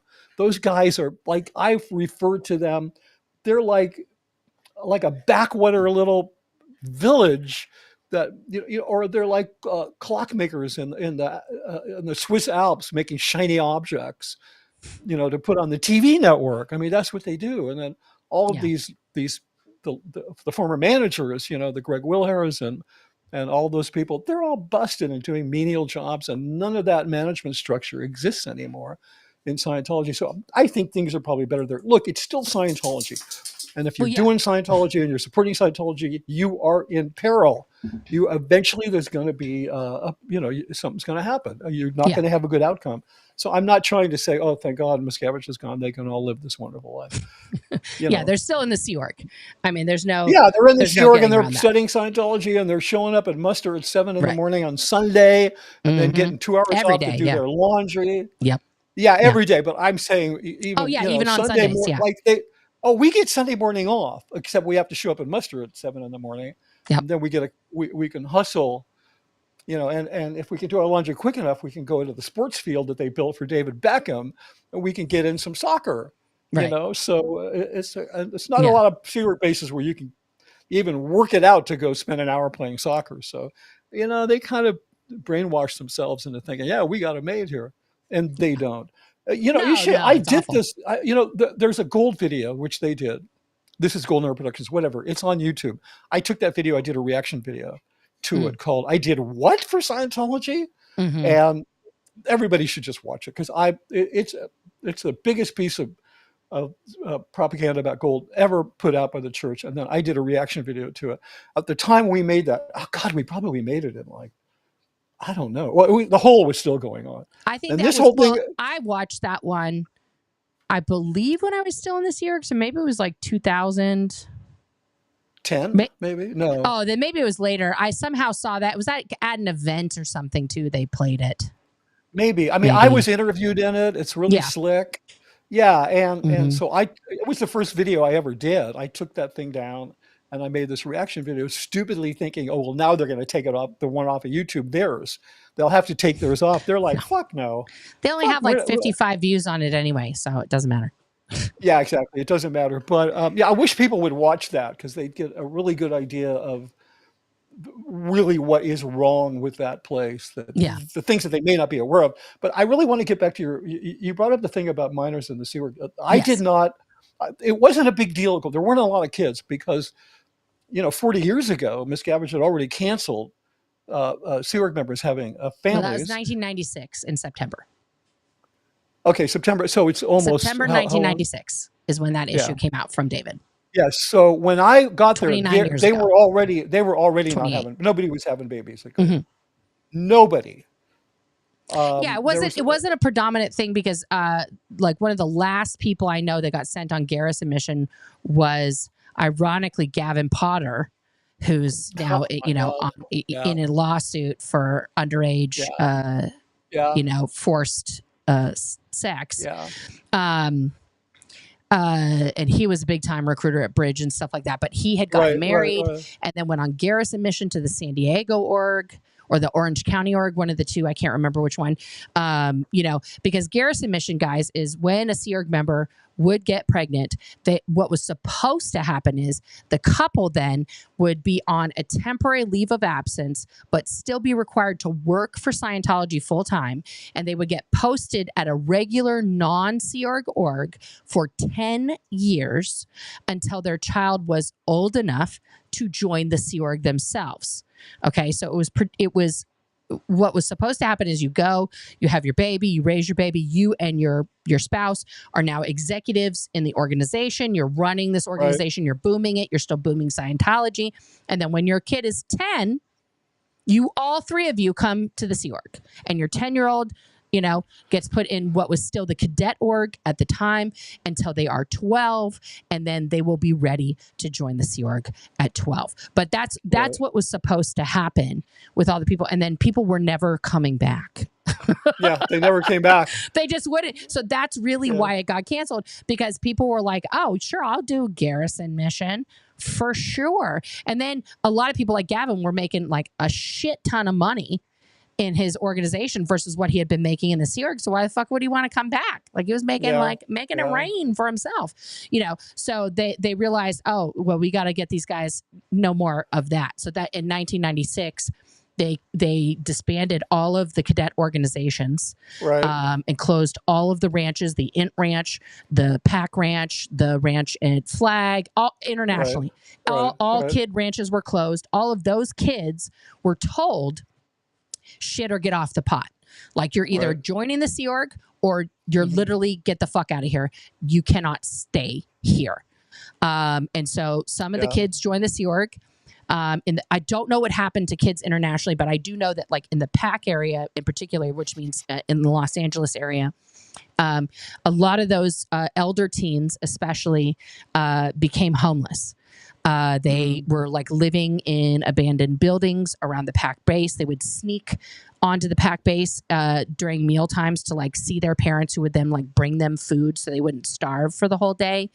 It was really horrific conditions that happened, especially right at that time, because not only did they say no more babies, right?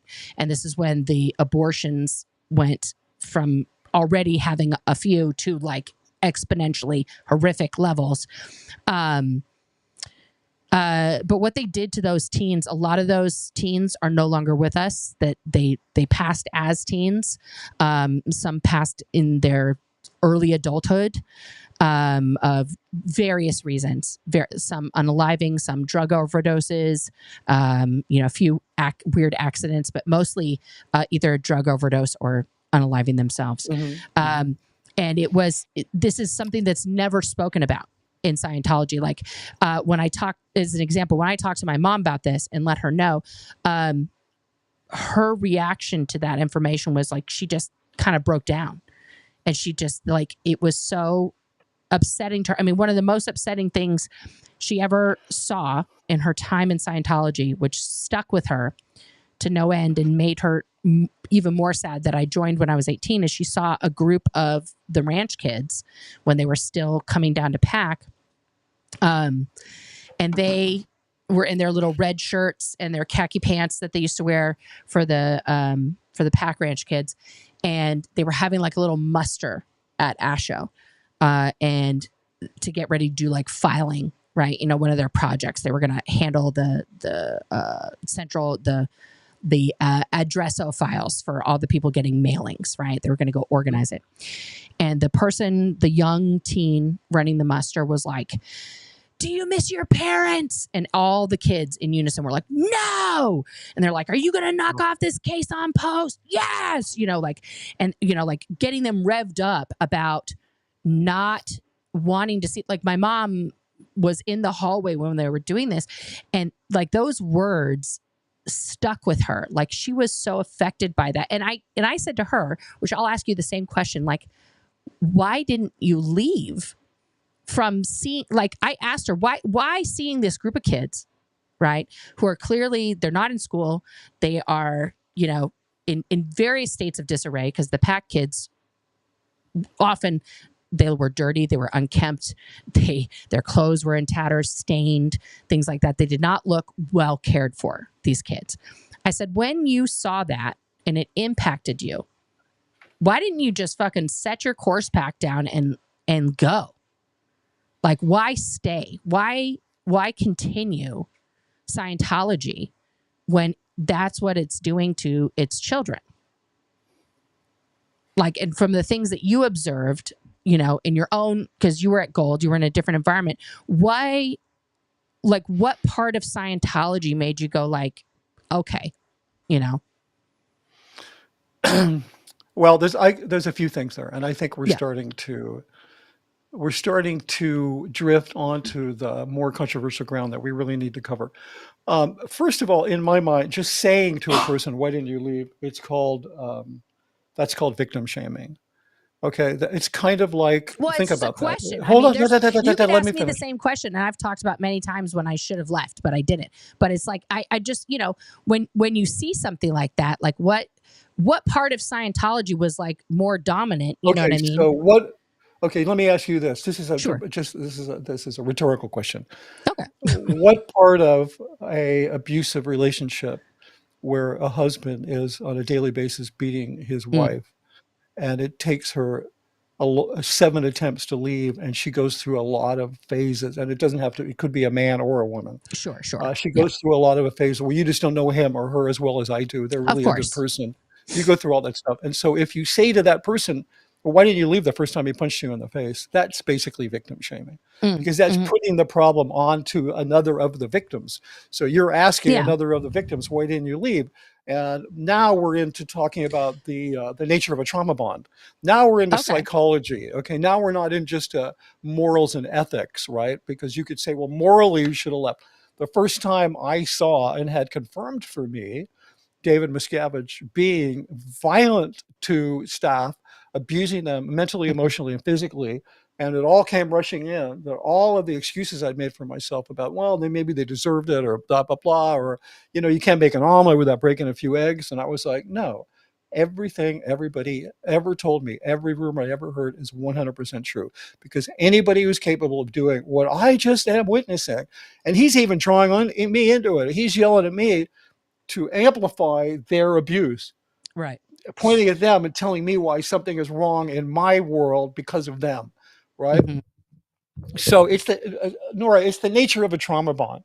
It's what keeps everybody in Scientology, that you can then see these things and not just go, fuck it, I'm out of here. I mean, why I was standing outside, maybe 50 yards from my car. I could have just walked away and driven away, but you don't. And that's the nature of a trauma bond. If it was that easy, and like I said, I've had people say that before. I had somebody send me an email saying, did you direct those Youth for Human Rights? Right. Because boy, if you did, why didn't you leave? Well, I didn't direct them, but I knew all about them, and I sponsored the kid who did direct them to come up, and he only did it because I promised I'd redo it if he screwed it up, because I was trying to sponsor other people so I could get the hell out of there. But this person is saying, why didn't you leave? And I'm like, wow, I just got victim shamed, because I was trapped in this, you're compartmentalizing, you're going through all this cognitive dissonance, you believe that you're truly part of something which is going to save the world. So when you see something like that, you're like, yeah, shit happens. It's like a friend of mine telling me that he was working for Microsoft and he was in a meeting where what's his name, Bill Gates jumped over 4 chairs at a meeting to strangle one of his employees when because he was just so pissed off the guy was screwing up. Because you get to these certain levels of an organization where the stakes are really high, right? And I'm not comparing Microsoft, although some ways it could be like a cult. I'm not comparing that to Google, but I'm comparing the fact that when the stakes are that high, shit happens and you normalize it. Mm-hmm. And in the way that you normalize it is a reflection of your own victimhood, of your own being victimized, right? So then somebody says, "Why didn't you leave?" You're like, then you feel bad because you've been programmed to feel bad when somebody says something's your fault. And this is why we start to get. Hold on, I get that. People have asked me a similar question, but like at some point, you and I, as you've put it, we're on a similar team in terms of our jobs in Scientology. You were making films, you were making educational parts of Scientology. We were cogs in the same ugly machine. Well, we were different cogs, but yes, we were both cogs in a machine. I worked at an organization indoctrinating people daily in all of this hullabaloo, making sure they understood it and things like that.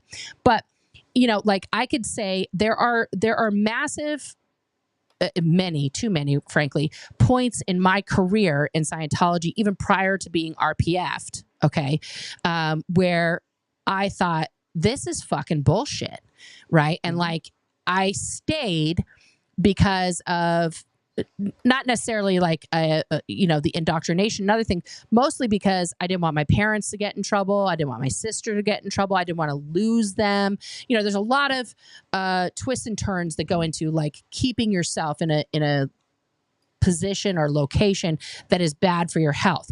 But I can definitely look back on specific things that happened that I'm like, that's nuts. That's just insane. And, but everybody just kept going, like literally 5 minutes later, as if it weren't a thing. Right. And then when I was on the RPF, there were certain things that like I found out why certain people were there because we all knew why each person was there as an example. And I was like, how is this person still fucking here? Because the RPF was filled with pedos, with rapists, with people who, cheated on their spouse, with people. There was very few who were there for the exact reason you're supposed to go to the rehabilitation project first, which is to be an L1RS, or meaning when the needle goes like this, when somebody brings up L. Ron Hubbard or Scientology or the technology, right? And a stat crasher, or somebody who has financial crimes. The percentage of those people on the RPF was literally less than 5. Everybody else was there for some version of sex that they had done that violated the sex rules of Scientology, right? And there were quite a few pedos and people who had like, for example, Angelo Scozzi. He was the commanding officer AOLA. And he got sent there because he raped his 14-year-old organization officer, his secretary, right? Wow. Now, was he in jail? No. He was schlepped away on the RPF because her dad went in the org and was like, where's this man? I'm gonna fucking murder him, right? And they had to pay a tremendous amount of money to just be like, let's just, we're handling it. So Angelo spent years and years, I think 10 years on the RPF, until basically the statute of limitations went away, right? And then as soon as he graduated, he was shipped back to Italy. Like, get the fuck out of here. Now you're out of the Sea Org. Now you're out of thing. And when I found out why he was there, I wanted to just like pummel the fucking shit out of him. But it was like, the auditing's going to handle him. And blah, blah, blah, blah, blah. Like, yeah, I should have fucking been like, what the fuck this place, and just left, right? But I didn't, because I thought I'm going to rehabilitate my, whatever. There's a whole thing. So like, were there points where you saw things or situations where you were like, this is, I can't, but you stayed. We all know why we stay, right? Which is the same reason all the time. Because we're here for the mission. We want to make the world better, like all that stuff. But did you ever have a point like that where you were like, this is wrong? Besides at the end when they, were coming after you with the ethics and stuff. Yeah. Varying levels of wrong, from a Okay. little annoying to I'd rather be dead, literally, than go through this anymore. We all went through that. But it's not, to me, I believe, in my opinion, we all at some point went like, this is freaking, just the fact that the IS Reg fundraiser is saying, maybe we could talk about you selling your home, and, things like that, and using some of that money for like, because, but my point is that being able to identify in hindsight those times is a meaningless exercise. The fact that you're able to identify those only means that you're coming out of it. That's the only thing worth, not looking back with what, regret, with guilt. What's the purpose of looking back? What purpose does it serve? Are you gonna go down and jump in the ice cold river in the morning and wear a hair shirt and beat yourself with a willow? Like, I don't think it's about self-deprecation. I think it's here's the thing, right? Because the controversial statement, kids can't consent, right, goes back to the things that I've touched on, that you've touched on, right? And there's a view of that now, which you can explain your perception of that versus like what is actually being talked about when we're saying that, right? Is that there is no time, and this goes, in my personal opinion, this is not necessarily the group view, that in indoctrination into anything, and like I told my former mother-in-law, like kids cannot commit to a lifetime of anything because they're children, right? So they don't, our job as parents. That's why we kept our kids away from the Sea Org. Right. So like that, like why you're working for the Sea Org full time. You're working with David Miscavige. You're surrounded by literally the most ethical people on the planet. What was the thought process where you were like, oh, that's not good enough for my kid, or they shouldn't do that? That's called cognitive dissonance. That's called the difficulty of holding two things to be true that are in complete conflict. And those are the things that, like vehicles going over a bridge, and eventually the bridge collapsing, they're little paper cuts, and eventually we all collapse from all of those paper cuts. But I don't know. I think the exercise of saying, well, and to me, kids can't consent is not controversial. And we'll get into that. But what, to me, the reason I was kind of triggered and saying, hey, there's no kids in the Sea Org, we'll talk about that, is because there's a broader conversation to be had. It's a much bigger conversation. There's a lot of education that has to be given to people in order to support. There's the real fight, which is to take away tax exemption. It's the only fight that matters, because Scientology relies 100% on being tax exempt, on having the protections of the U.S. Constitution, as being a bona fide religious organization. Nothing else matters. It's almost like a moot point whether I screwed up or not. It's like, plus, come on, when we did that stream with Liz, the one that I designed, and you consented and that whole thing, and neither of us think it went well, which is fine, whatever. We're here now. But, well, it's hard. I mean, like this is why this is easier, I think, because we're having an honest conversation. We're, we have agreements, we have disagreements, but it's, it's a back and forth that we're controlling versus, and I love Liz. Like, I don't got no like beef with her about how that went or anything. Yeah, I got power muted a lot, and I don't do well when I'm like, like that's not that it was gives me a tough lot for of her. trauma. It was tough for her. Not easy. Yeah, it was not easy for her to do it. No. But my point is, I love Liz. If you're watching, I love you. You're my bestie. I love you. I don't have anything bad to say about you. Moving on. Yeah, but there's some other very fundamental differences. It's not just that, Nora. It's the fact that you reached out in a very positive way, and even though I was to some degree distrustful, I was like, no. Yeah. I'm going to show her the grace that she's 100% serious, and I'm going to meet her on an equal footing. And we're gonna not be crowning the winner of a debate, but we're gonna have more like a conference and kind of talk about some of these things.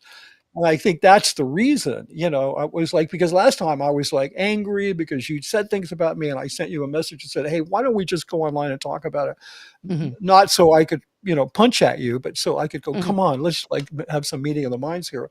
And you agreed. So then I thought, I called Liz and said, hey, would you do this? Because she's not one of my people. Nobody's going to think, she's not. I consider her a friend, but she's not like one of my people, right? Unfortunately, we have people, and I did the, you know what I'm saying? Like we're sort of tribal. We have my people, your people. I mean, it will see, and this is part of the overall problem. Like, I think that because Scientology is very tribal all by itself with the ranks and the ratings and the orgs and the this and the that. It's already tribal. And then with the public people who are not in the Sea Org, it's like, how much have you given? What's your IAS status? Who are you connected to? Are you a celebrity? Do you know a celebrity? There's all these different ranks that everybody, and then of course you have your own bridge status, which is like another label. It's like you end up being a fucking NASCAR driver in Scientology, and some people have more flair than other people, and they are treated differently based on the flair, right? The little patches that you have all over you, right? And so, but right now, like, I'd like to talk about like let's get into the crankadoodles area here, right? Like the kids cannot consent versus and I hope Tori's watching because she's not on this stream, so I'm not going to speak for Tori, okay?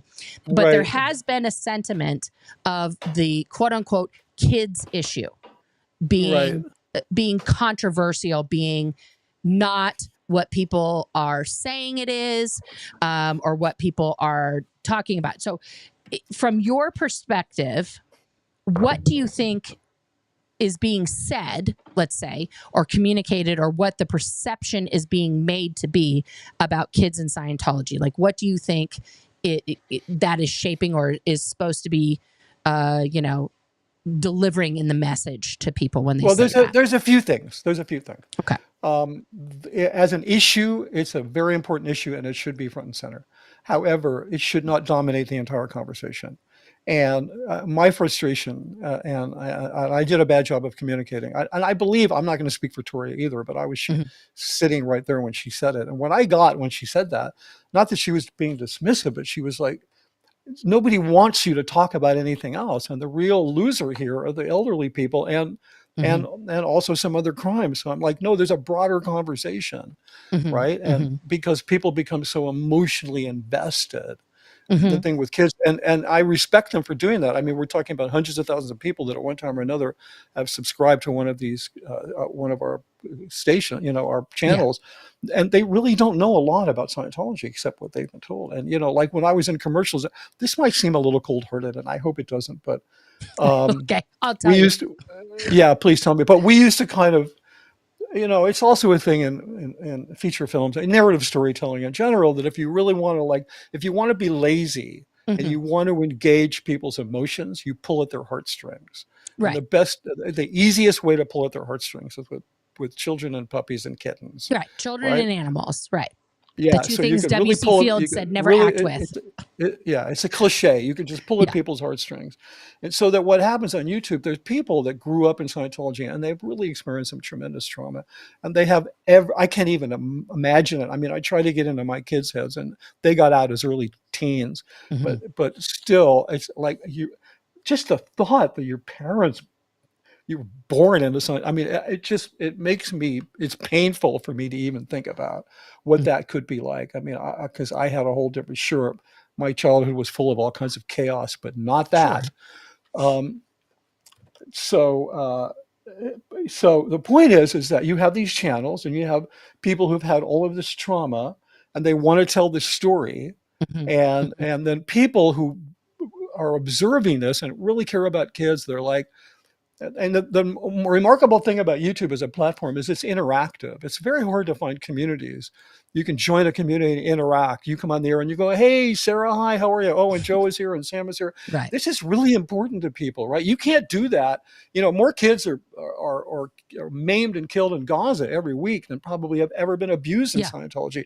But there's no interactive place you can go and kind of give your support, but maybe a lot of these people also are active in these other movements to help children, the Islamic girls that are being, genitally mutilated or, refused educations. I mean, globally, the problem with kids in Scientology is like, if you compare it to the rest of the world, it's a 10% a teapot. Right, but it is very important. Like trauma Olympics, right? It doesn't mean that's like a trauma Olympics. You know what I mean? Like, because it doesn't mean that the trauma is not real, right, or it's not valid, or it's not worthy. No, I'm not saying that. Of being eliminated. That's not what I'm saying. I'm not saying that. I'm just saying that's what happens when you do the kids in Gaza, which I agree with you 100%. That's an atrocity. It's disgusting. And my point is awful. Not to compare one with the other. My point is to compare the way in which you can become emotionally invested, and interact on YouTube is different with different situations. Absolutely. So people become very emotionally, very, very invested in it. And so then what happens? They start interacting, which is fine, because that's what it's all about. Interact, throw money at that person, support them, say nice things, right? Sure. And so then what happens is then the algorithm, which is a mindless, faceless bunch of math or arithmetic, or algebra rather, it shoves attention in that way, and it rewards that person. And then the person finds out the more they increase that one scenario, the more they get rewarded. And then pretty soon this hyperbole starts creeping in. And you get to the point where these people that are very emotionally invested, and I love that they are, come to believe that if you could get into a church Scientology and go into the basement, there would be kids strapped to a bed.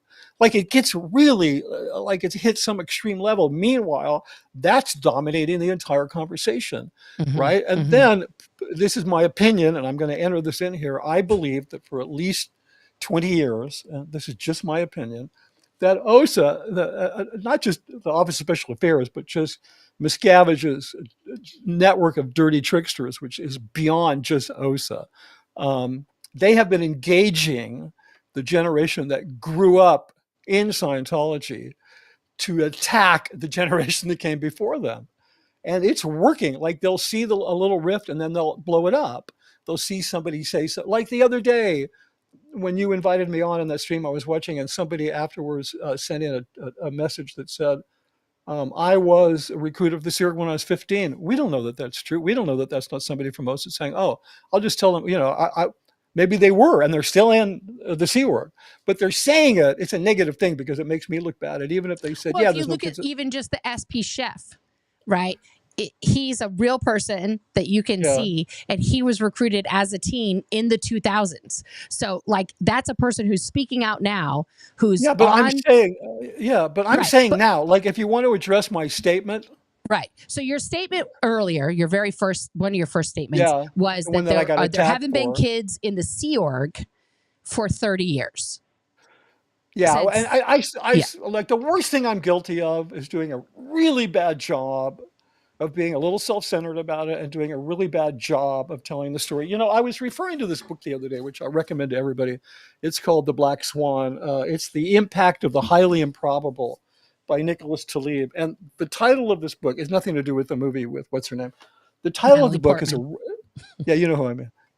So the title of the book is a reference to the fact that for hundreds of years, ornithologists searched for the mythical black swan. They never found one. So the scientific fact was they don't exist. And the author of this book is making a point that that's one of our biggest flaws in logic, because to think that something doesn't exist because you've never seen it. And then at some point in the 1800s in Australia, somebody found a black swan and they were like, well, I'm wrong. I made that same, I committed that same flaw in logic.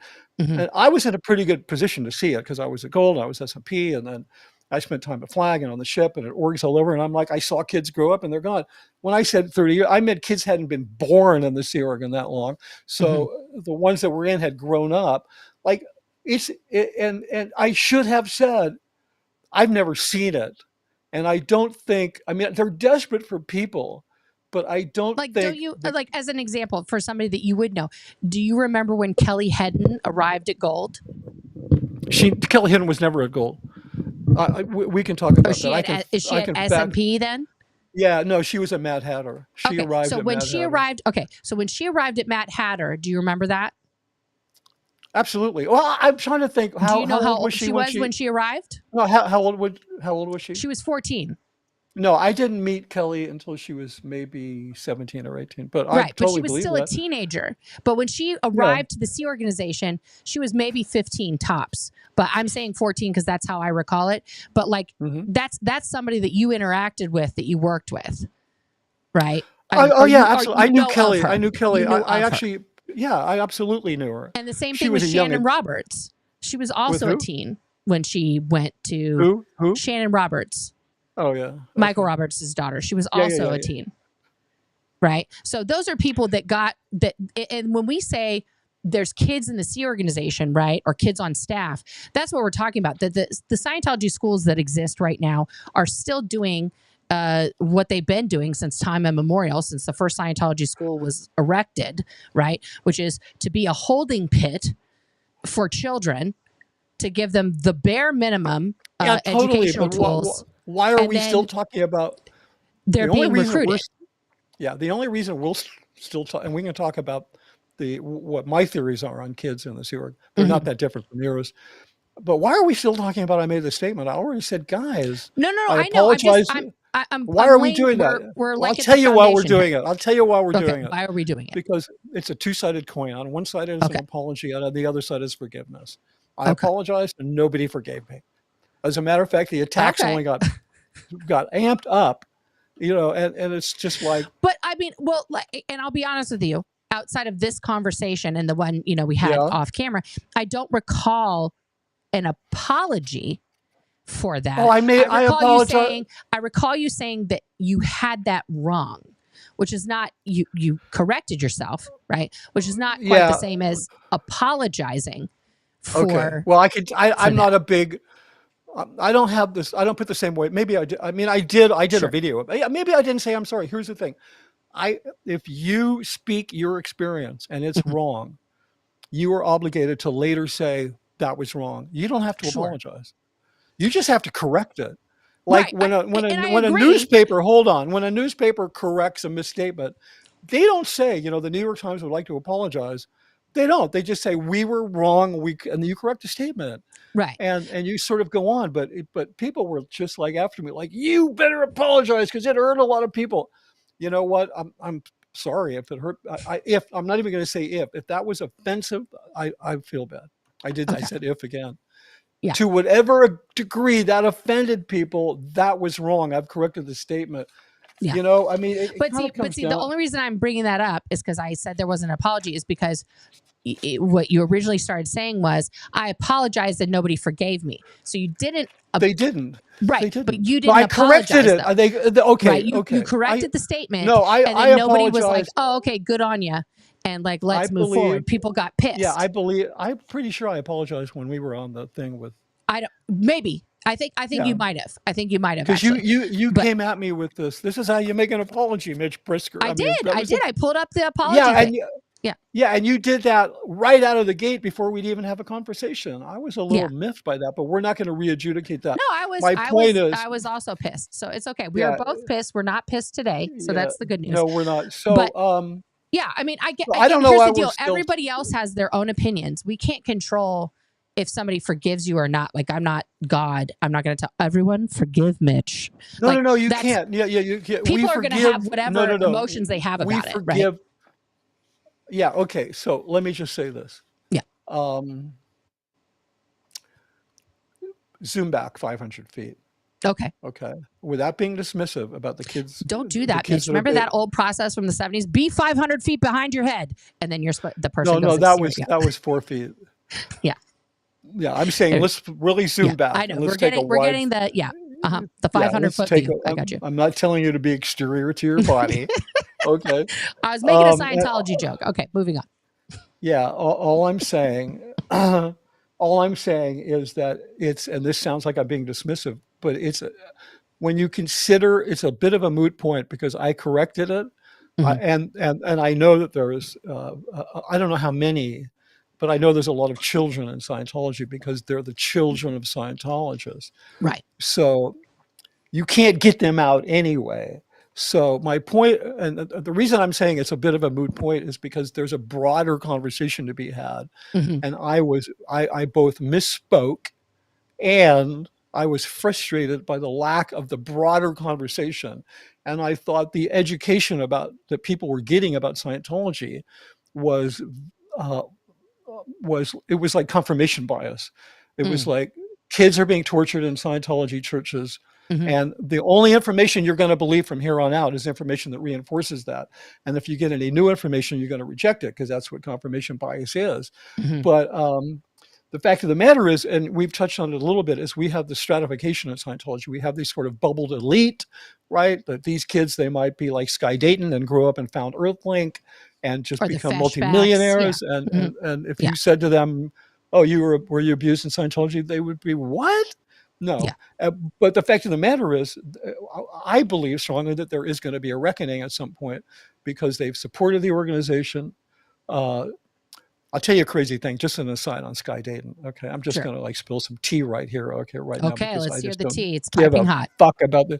So when I was pulled into working on the anonymous thing, pushing back for the church, right, 2008. So Miscavige, 2008, Miscavige was like, get everybody up here who can help us. Call Sky Dayton, have him come up here and see if there's anything he can do to help us on the internet, right? Like he ran the internet or something. Yeah. So stupid. But well, I mean, he had but maybe he could do something on his platform. Earthlink, but yeah. Maybe he knew people. Maybe, sure.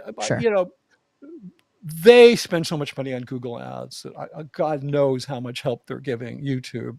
YouTube's giving them. YouTube probably exists from Scientology money. I mean, YouTube. No. But they give them. I was in the room when the ads were being done and planned and the money was being spent. They were just spending millions on Google ads. And you guys have to remember that what year did YouTube start? 2007. Yeah. Right. Yeah. And so it was like a year later, we have Anonymous dropping that crazy fucking video. We are Anonymous. We are Legion. You know, like calling Scientology out. Yeah. Yeah. Okay. So where was I? I lost. So now Sky, and I knew this kid. I knew Sky since he was 15. He worked as a PA on productions that I did, and he was kind of whatever. He went to Delphi. He's a bright kid. So now he's coming up to Gold driving a expensive Mercedes, 25-year-old kid or whatever. He's like a millionaire. And he doesn't know that there's cameras everywhere on the highway up there. He stops his car like a couple hundred yards away from the gate at Gold, and he takes his license plate off because he is so paranoid that somebody is going to identify him with Scientology. And that's going to screw up his subscriber base at Earthlink, which is, the money for Earthlink came from Reed Slatkin, who was, then spent, I don't know, at least 5 years in prison for running a Ponzi scheme and then died. And then the other one is Kevin O'Donnell, David O'Donnell's dad, provided the rest of the money. I mean, Scientology had its fingerprints all over. Scientologists, rather, had their fingerprints all over the thing. But I was just amazed me. I thought, what a punk. I still think that this is, he's like, gung-ho Scientologist, but he's like, whoa, I better take my license plate off because I don't want anybody to know that I'm associated with Scientology. This is the kind of cognitive dissonance that so many of us lived in. Yeah. And one of the reasons why you can ask what I think is not the right question, which is why didn't you leave? I would have had to give up my family.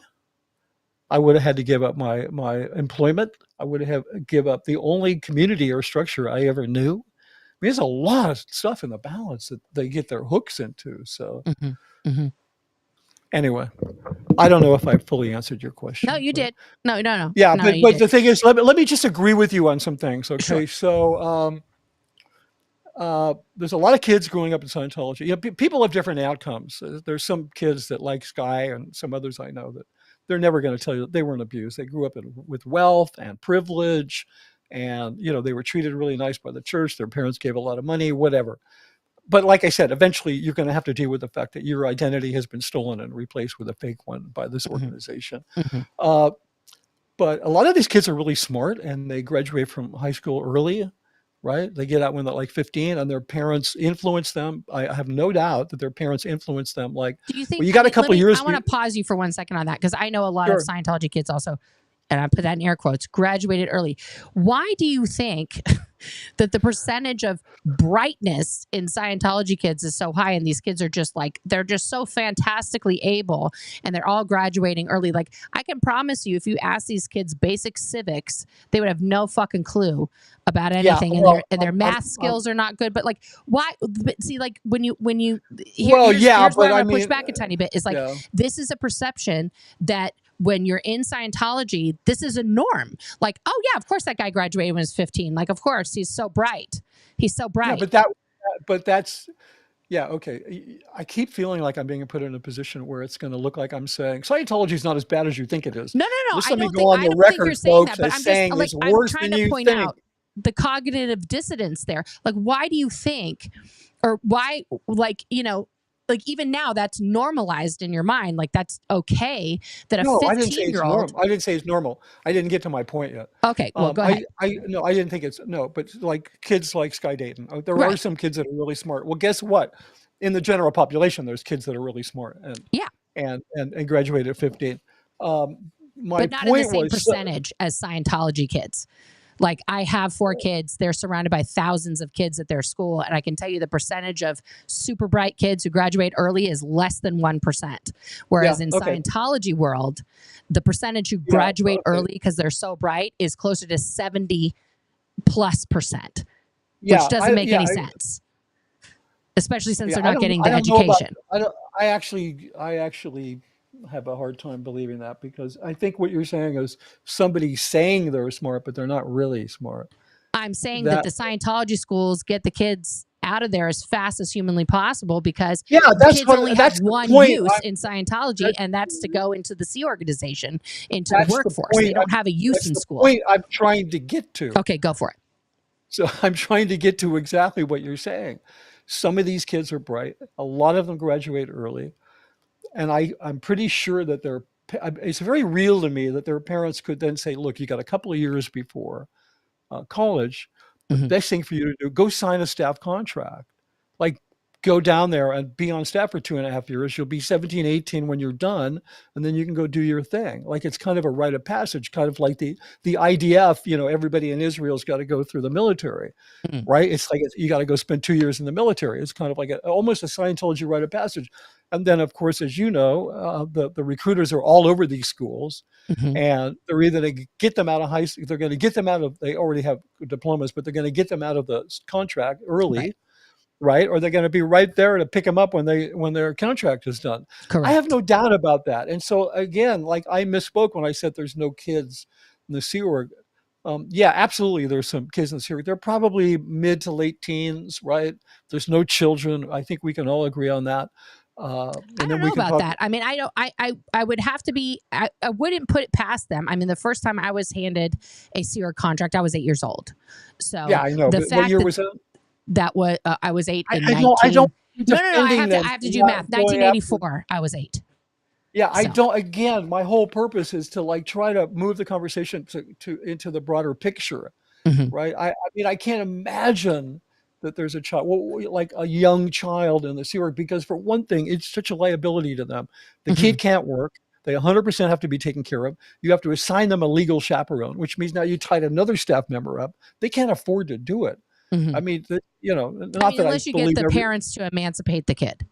Or as but we're talking about earlier, but that right? That's like, I think you have to be 16 in most states to be emancipated. And this is the loophole that they would get around, is that the younger teens, for example, my ex-husband, the first time he got married, he was 14, because once in the state of California in particular, I don't know about other states' laws, if you are married, then you are an emancipated minor. You are now considered an adult by the state of California and many other states in our country. As long as your parents say, yeah, you can go get married. Now, all of the schooling requirements and everything else go away because you're considered legally an adult by the state of California. Yeah, I'm referring to kids younger than 14. Nonetheless, Yeah. even in this conversation, it's too dominant. We need to be talking about other things. Well, here's Like the situation is I don't disagree with you that there are a multitude of issues that need to be addressed in terms of taking down Scientology as a whole, because Right. they are criminals in so many areas, not just in the child arena. But let's establish the things we agree on, so we'll put you on the record, Mitch, that you agree. Okay. You concede to these facts, and then people will, like, maybe, I don't know, they'll draw their own conclusions. All right. So far you have acknowledged there are children currently today in the year 2024 that exist as Sea Org members. Right. Is that correct? That they're I've been we're told referring to teens, anyone who's not 18, essentially. There are people like that exist right now in the Sea organization. Right. Is that yes? Yeah. Okay. That's a yes. Okay. Sorry, I was distracted. No, that's all good. Okay.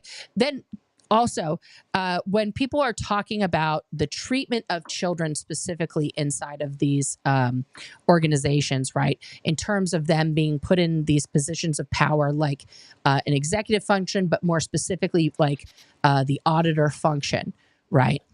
Do you agree or disagree, whichever, that is a form of child abuse to put a child in a room? Yeah, go ahead. Yeah, no, 100%. No, especially because of the level of interaction between that individual and the organization in and of itself is abusive.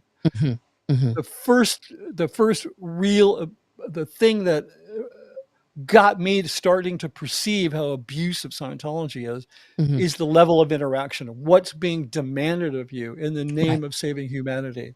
Right. It's so that in and of itself is abusive. And then just, I think, final point on the right for today. This is not the final point on this issue. I want to be abundantly clear. Okay. We couldn't guys, we have to keep this under 25 hours, this conversation, because we are human beings and we have lives and other things. And we're, but for today, can we also, agree or disagree that kids being indoctrinated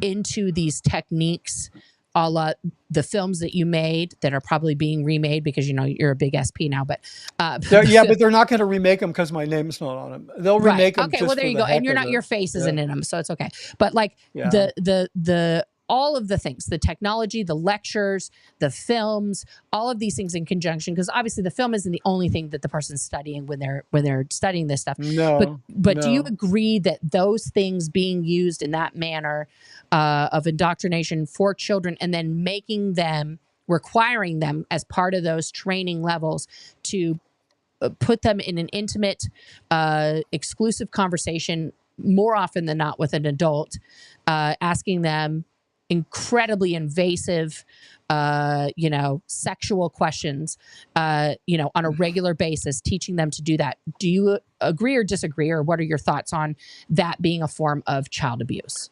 Well, I'm kind of surprised you're even asking me that, because it's like, yes, I have stopped beating my wife. I do agree.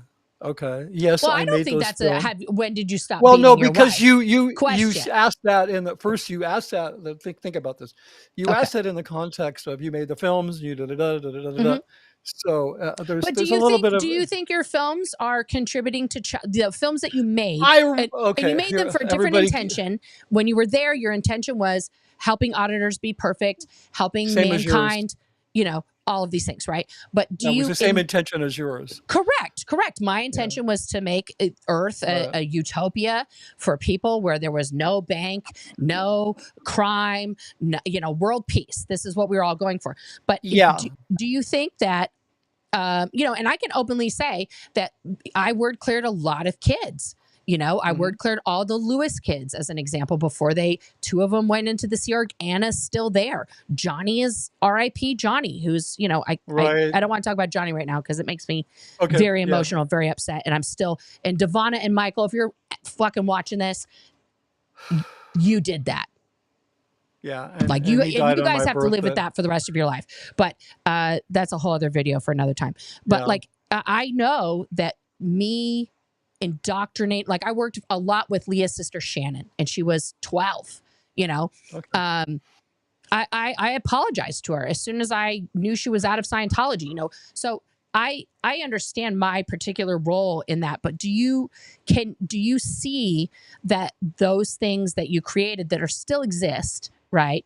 That you know, do you agree that those things maybe shouldn't be there to do that to kids? Do you think that kids should watch those and be trained in those things? Okay, good, fair enough. Okay, so we've established that we were both cogs in the same disfigured machine. We were doing all this stuff, and that, you know, you much earlier than me took the red pill. You popped out of it. You looked back and you went, "Holy moly, what did I do?" Right. In my case, my pathway towards salvation went through writing a book and decoding all those films. So I have brought to the world some interpretations of the messages in those films that were never released to the public before. I'll give you an example. Sure. There's a film called TR13, The Session. I don't know if you saw it, because I don't know. It was the one originally with Jason Begay. They showed us that on the RPF many times. Yes. Yeah. Okay. So that one, we remade that after Jason left. I saw the Jason Begay version, but yeah. Yeah, great. Yeah, Jason was great on it. But anyway, thank you for your good opinion. I'll try and live up to it. It's one of the greatest. It's one of the only good lines I'll ever. You know, when the guy is like, you know, he's going to kill it. He's saying whatever. I don't want to get into that. Oh, Jason. Yeah. No. It was yeah. Good, it was but a good scene. Anyway, there's this film. I was one of the first people to read it because I read the script. Miscavige gave me the script, right? And so I'm reading this thing, and so it's basically about it's a near future science fiction thing where this patrol craft, it's kind of like Coast Guard as I kind of interpreted it. They pick up they rescue a space miner on a little planetoid, and the guy's half crazy out of his mind from starvation and thirst. And so they want to throw him up. They want to lock him up. They want to turn him over to the authorities, right? They're really worried he's got a space disease or something. And so there happens to be a Scientology chaplain on the ship. And he's like, well, you want me to give him a session? So happy to have that guy. Yeah, of course. Board. Yeah. Yeah, exactly. So, you know, the captain's like, okay, there's something else stirring in him. They give the guy a session. In the course of the session, the guy confesses that he was marooned on that planet by his best friend, grew up with in childhood. And he had drugged and SA'd, right? His best friend's girlfriend, right? And I'm reading this and I'm thinking, he could have picked any crime. Even when I read it, I'm like, that's really interesting that that's the crime he picked. I had to figure out how to shoot it so it would be. I mean, let's face it, he was just acting out the whole Parsons thing. But he exactly. So of, like, my point is, okay. So my point is that when I left, and the Danny Masterson thing broke, and that was like big news, right? Right. I went, oh my God, you know, like, how does Scientology indoctrinate its members? And that film is a limited film. Yeah, you only see that on very specific courses, guys. Just so you know, the RPF got access to it because we had access to every tech film because we were doing a very specific type of counseling on each other. But very few people, unless you reach a specific level, and on your internship is really where you see that. So if you don't ever do an internship, then you're not going to see that course because it's for current auditors. But I think they show it to a lot of the staff. Oh, they show every film as it comes out. Like we saw the confessional one with the angel. Yeah. You would see it at a staff meeting. It would be like, and now a new film from Gold, you know, and we'd all watch it together. Yeah. So I'm looking at this thing. And then when I started speaking out, and then I was in contact with Aaron, I got in contact with him one day and I said, dude, have you ever seen TR13? And he said, yeah, 100 times. And I said, let's like think about this. This is exactly what this film indoctrinates people into believing, is that Scientology alone can rehabilitate the criminal. Correct. And Scientology alone can round up the victims and make them whole. And if you were then going to turn somebody over to the authorities, you would be depriving them of the only freedom from their crimes that they're ever going to know. And this film is a perfect example of how that indoctrination works. And I ran this by Aaron, and his reaction was, oh my God, I've seen the film 100 times and I never knew that. So like my role has been to help people decode this stuff. You know, Aaron went on and, he streamed about the thing. And I've talked about it, and I've written about it, and some other films, and the messages and the coded messages. And no, nobody should see those films.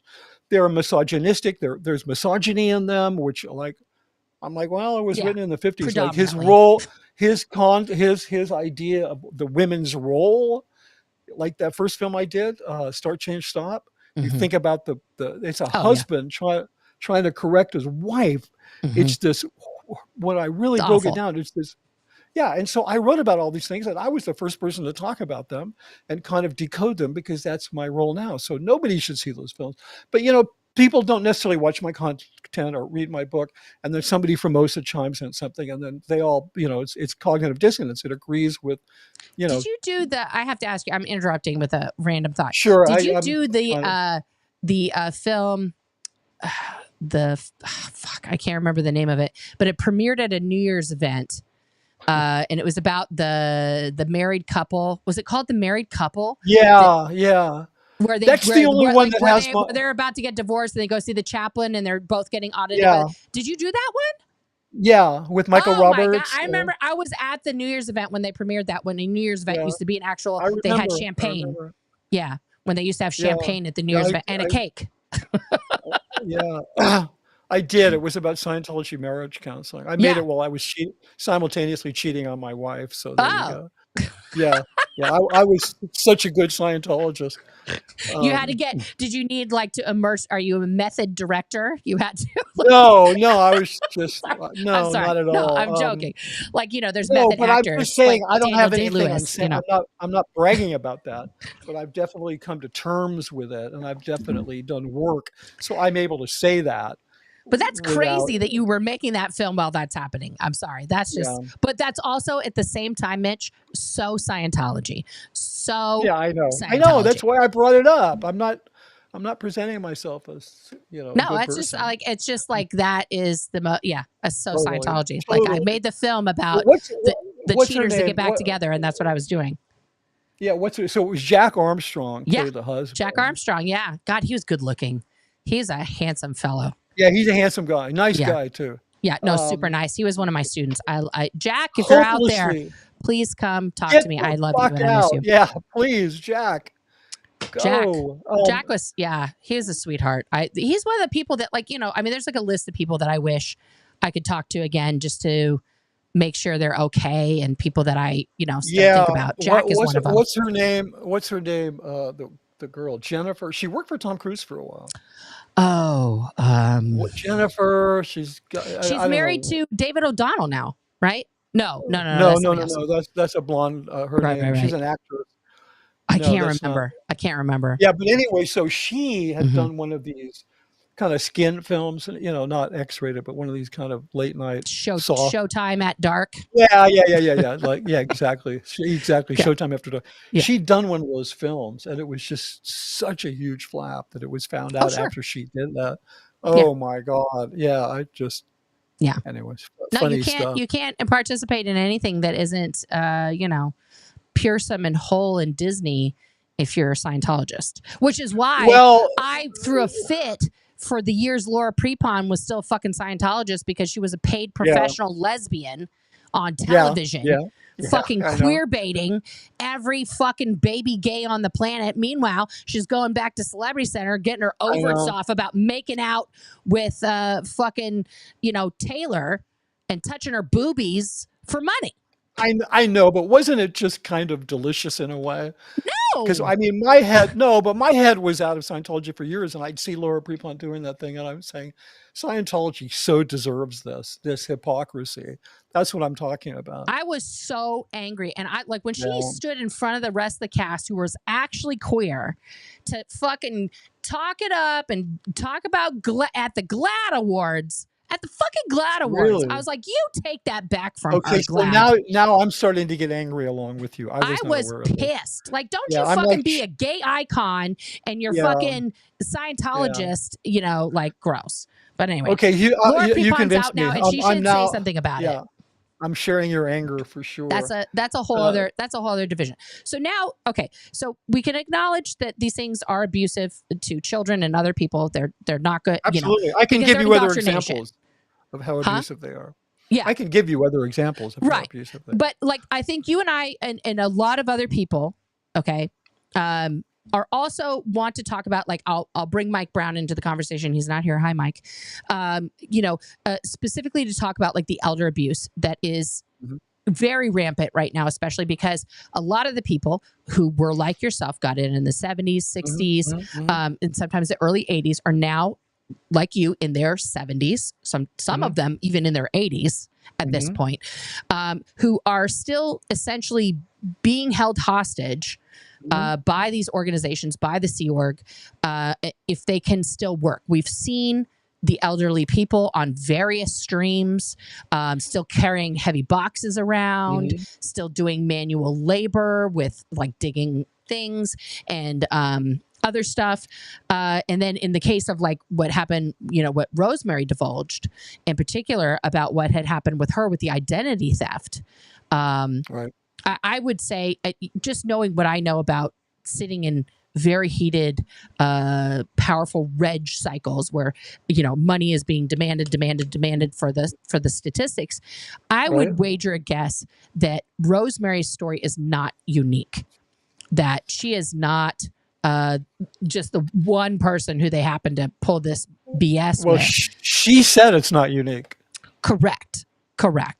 But I would back her up in that, and I would say that every elderly person there who's eligible for Social Security is having that Social Security direct deposited into the coffers of the org that they work for. And I'm sure all of them have had loans taken out, that they've had, credit cards taken out, that they have bank accounts in their name that they have no knowledge of or control over, right? Because the org can do all that stuff online now. They have everything they need. Yeah, they know everybody's whole history. Yeah, because they don't have any health insurance for their members. None. So they sort of have to do everything out of a slush fund and get the money approved and blah, blah, blah. But they don't even do that. They just tell them to go to, USC Medical Center or all of you, is particularly but LA. at Gold, they can't really do that. But they would just make people fill out the form that you're poor, that you're indigent. And they would get the Medi-Cal, or they would use their Social Security, their credit cards. So last time I was at Gold, there was at least 50 people that we're talking about, at least, if not more, that were in that age group. Yeah, that are absolutely like on a lesson schedule of only 8 hours a day. Right. Then they're doing what they're doing, and they get to go home at 8 o'clock at night. Oh. Right? Wow, really, it's a really early time to get off work. But the thing is, since the incredibly heroic job that Mike did of getting Rosemary out of there, we've heard nothing, because the kids thing has.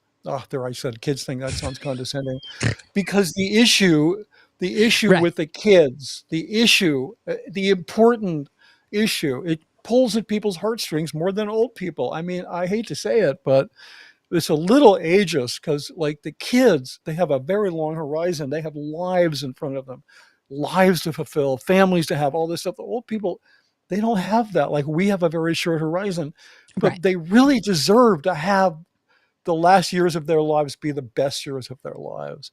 And we're not hearing anything about them. And so, I wrote to my congressman today. Awesome. And I said, and I'm going to continue to do that, and everybody needs to do that. And I said, look, I am demanding that the Church of Scientology's tax exemption be revoked, because they do not follow public policy. And it's very important to point out that they don't follow public policy with regards to the treatment of the elderly and children and LGBTQ community. And also, the neurodivergent community. I mean, just statistically, there's got to be a lot of people, both in Scientology and in the Sea Org, that are neurodivergent.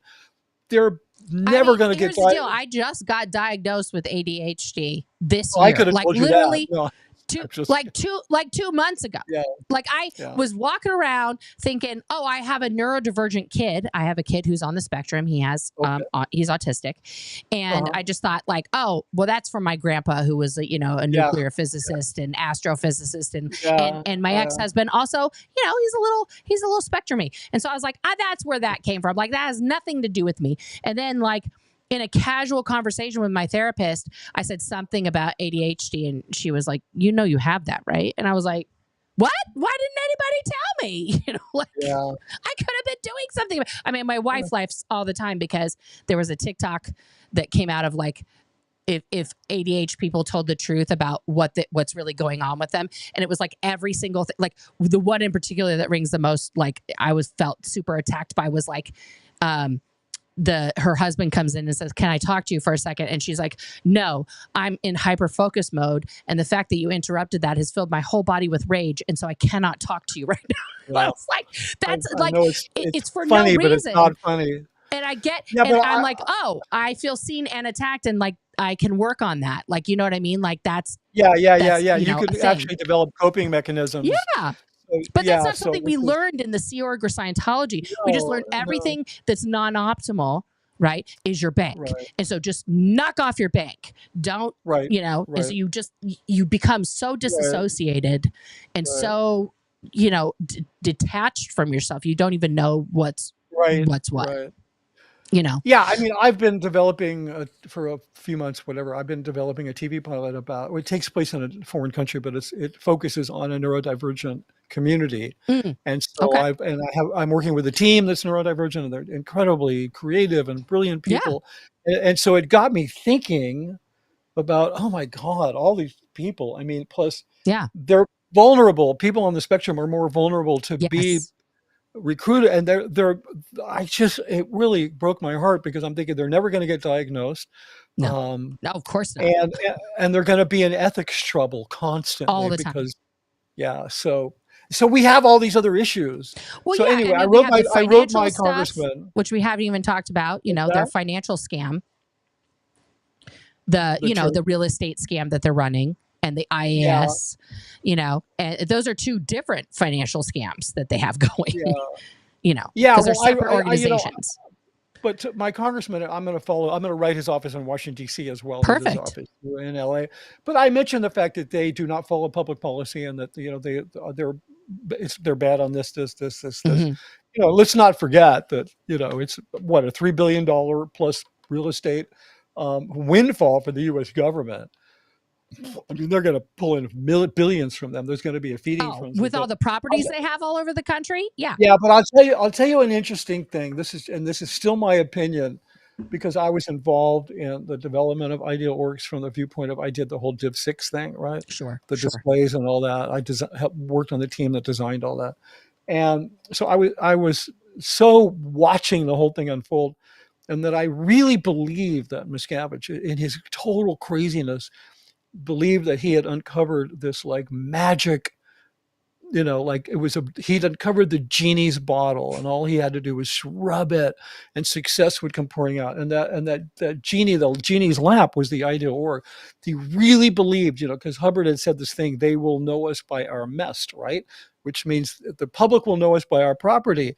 He started building these things, right? Right. And it didn't work. It didn't work. But the thing is that all of those orgs, uh, they have what are called the SBCs, the social betterment corporations, like Hmm. Crimenon Hmm. and Narcanon and Applied Scholastic. That they push all that stuff, and that's how they get away with saying our buildings are part of the public good. They get away with that, right? Right. So, okay, so the Winchester House up in San Jose, Hmm. it's a mansion. It's a tourist attraction. This old lady Winchester, she became obsessed that her house was possessed by devils, not devils, but by the ghosts of all the people that Winchester weapons had killed. Right. And her psychic told her, well, if you keep the sound of hammering in your ears, you'll be okay. And so she continued to build this mansion for the rest of her life. It has Yeah. hidden rooms, staircases go nowhere, and it's a tourist attraction. You can go up there and Yeah. look at it. It's the Winchester Haunted Mansion. So I likened this to what David Miscavige is doing. Like, he's doing this like she was obsessively building these buildings and buying these buildings, because that's the only thing that keeps the boogeyman away. And at some point it's going to work. I don't think he's sitting there counting up the real estate. I think he's really crazy. And he's really doing this Well, like I the think Winchester. it's two things. I think it's the money, because, as you know, the way it works is they tell the public we need an ideal org, so they fundraise to buy what X building, which, by the way, the church has already bought. Okay, but they tell them we have to purchase this building and it's going to cost X amount of money. So then they fundraise, they GoFundMe, Scientology GoFundMe, all this money. That now the building's purchased. Hot dog. Now we got to renovate the building. Let's do another GoFundMe, Scientology. And they get the funds to renovate it. Now the building gets renovated by their internal forced labor division, mostly some outside contractors, but mostly that. And then they move the new staff in. So now the new staff are there. They've cobbled this together from all over the country and the world, where they're just pulling. It's just constantly a musical chairs, just moving people around the world for these openings. Once that org opens, okay, now those staff, a percentage of their weekly income is now a mortgage to the International Landlord's Office for a building that Scientology bought once, charged people for twice, charged people for the renovations, and now they're going to collect a mortgage at current value of the building at some disgusting percentage, this never-ending mortgage, right? And so this money is then in an offshore account, because the International Landlord's Office does not exist as an entity in America. And all that money goes to the Cayman Islands or wherever they have it, in fucking Cyprus or wherever. And then, then you have the IAS scam, which is also offshore. I believe that one is in Cyprus, where they have the money. But, and they're collecting this money for these statuses that mean nothing, where they're just giving away cheapy trophies to people that are bedazzled with bullshit from the party store, right? And they're telling the public, with this funding, we're gonna build shelters for everyone in Gaza, or whatever, some bullshit. It's just like whatever humanitarian bullshit they can come up with, right? And then, I forgot. And then, of course, you have the volunteer ministers. That's the other big fundraiser. Like, there's a disaster in Antarctica. We got to send the volunteer ministers to give assist to the penguins. And so we got to pay for their flights. But then they charge the volunteer ministers have to pay for their own flight, right? So all these things are just more and more scams where, let's face it, David Miscavige, right, is the only person who has the codes for all that money. And he's one of the few people who knows where all that money is, right? And there's not a lot of people on the planet who are aware of where actually the money is being stored. Yeah, not to mention all of the precious jewels and gold bullion that's that Hubbard collected and that he's collected. Well, it's in the preservation sites. Yeah, but they used to tell us they wanted that the goal was for Scientology to have more physical locations, more physical and grandiose locations than the Catholic Church. This is what he's going for. This is what he thinks he's the fucking, I've heard him say that. He thinks he's the Pope he's like the Pope. Yeah. He absolutely does. Yeah. Yeah. I mean, I still, everything you're saying is 100% correct. But I think behind his motivation is that at some point, well, let me put it this way. I think Dave sees himself as the mini Brigham Young. Okay. So Hubbard was like John Smith, and I've spoken about this. He's very influenced by the way the Mormons live on tithing. That religion, correct, 10%, 100%. They're just like, people give him money, and I think at one point, and I've had conversations with him over the years, he was like, "What the fuck are we doing? Going through all this trouble to sell stuff? I mean, yeah, sure, we'll sell stuff, but let's just get people to give us money." So he basically took the Church of Scientology from being, I rarely refer to it as a church, but the cult of Scientology, he took it from being a service-based organization to being based on donations. And I think his mindset, he doesn't care that they're empty or that there's all these problems. He doesn't care. All he cares about is getting so much real estate and so much, owning so much ground, especially in Clearwater. He thinks he's doing in Clearwater what Brigham Young did at Salt Lake City, that you'll never be able to dig them out. Like, that's what I think he thinks his legacy is, to just plant so many flags so hard. It doesn't matter if there's only 2,000 people left in Scientology. You're not going to be able to dig them out. So, which is why we have to take away their tech exemption, because that's the only thing that's enabling them to do this. Yeah. And I would say, and I've always thrown this out there, that if, like, let's say hypothetical, we reach that goal. Scientology is no longer considered a religion in this country. They don't have tax exempt status. Part of that has to be that digging out. And by that, I mean these fucking vaults that are all over America. I think there's 6 of them. Those have to be destroyed. Right? Those have to literally be excavated, or somebody could use them as a nice house. But like all of that titanium plated bullshit needs to be sent to NASA as a donation. Like, here's a whole fuck ton of titanium. Put that on a spaceship, put it to good use, melt it down, put it as, shields on the side of a spaceship or whatever the fuck you're going to do with it. But all of those forever records that, like, Elron's goal for, ancient aliens to occur 10,000 years from now, and they've discovered the true religion of early humanoids. It's called Scientology. Like, no, I don't want anybody in the future to see evidence of Scientology existing. Like, that's just disgusting. That's my own personal requirement. Also, I can give you my assessment of it. Like, let's say that they aren't destroyed. This whole idea that that Scientology could be rebooted in the future. Right. Okay. It's as stupid as, let's say, the Egyptians thought by burying all of their, the pharaohs stuff. And stuff. Yeah. Yeah. That somehow that would be discovered and it would reboot Egyptian religion in the future. No, if people find it didn't happen, we found all that stuff and it just ended up in museums as an oddity. I mean, well, mostly it ended up in people's pockets. Let's face it. I mean, the first thing that happened was looting, and people were like, "I'm rich." I mean, and like if our, if the state of mankind has fallen into the Stone Age, as Hubbard said it might, and they find those vaults, they're going to turn those plates into weapons.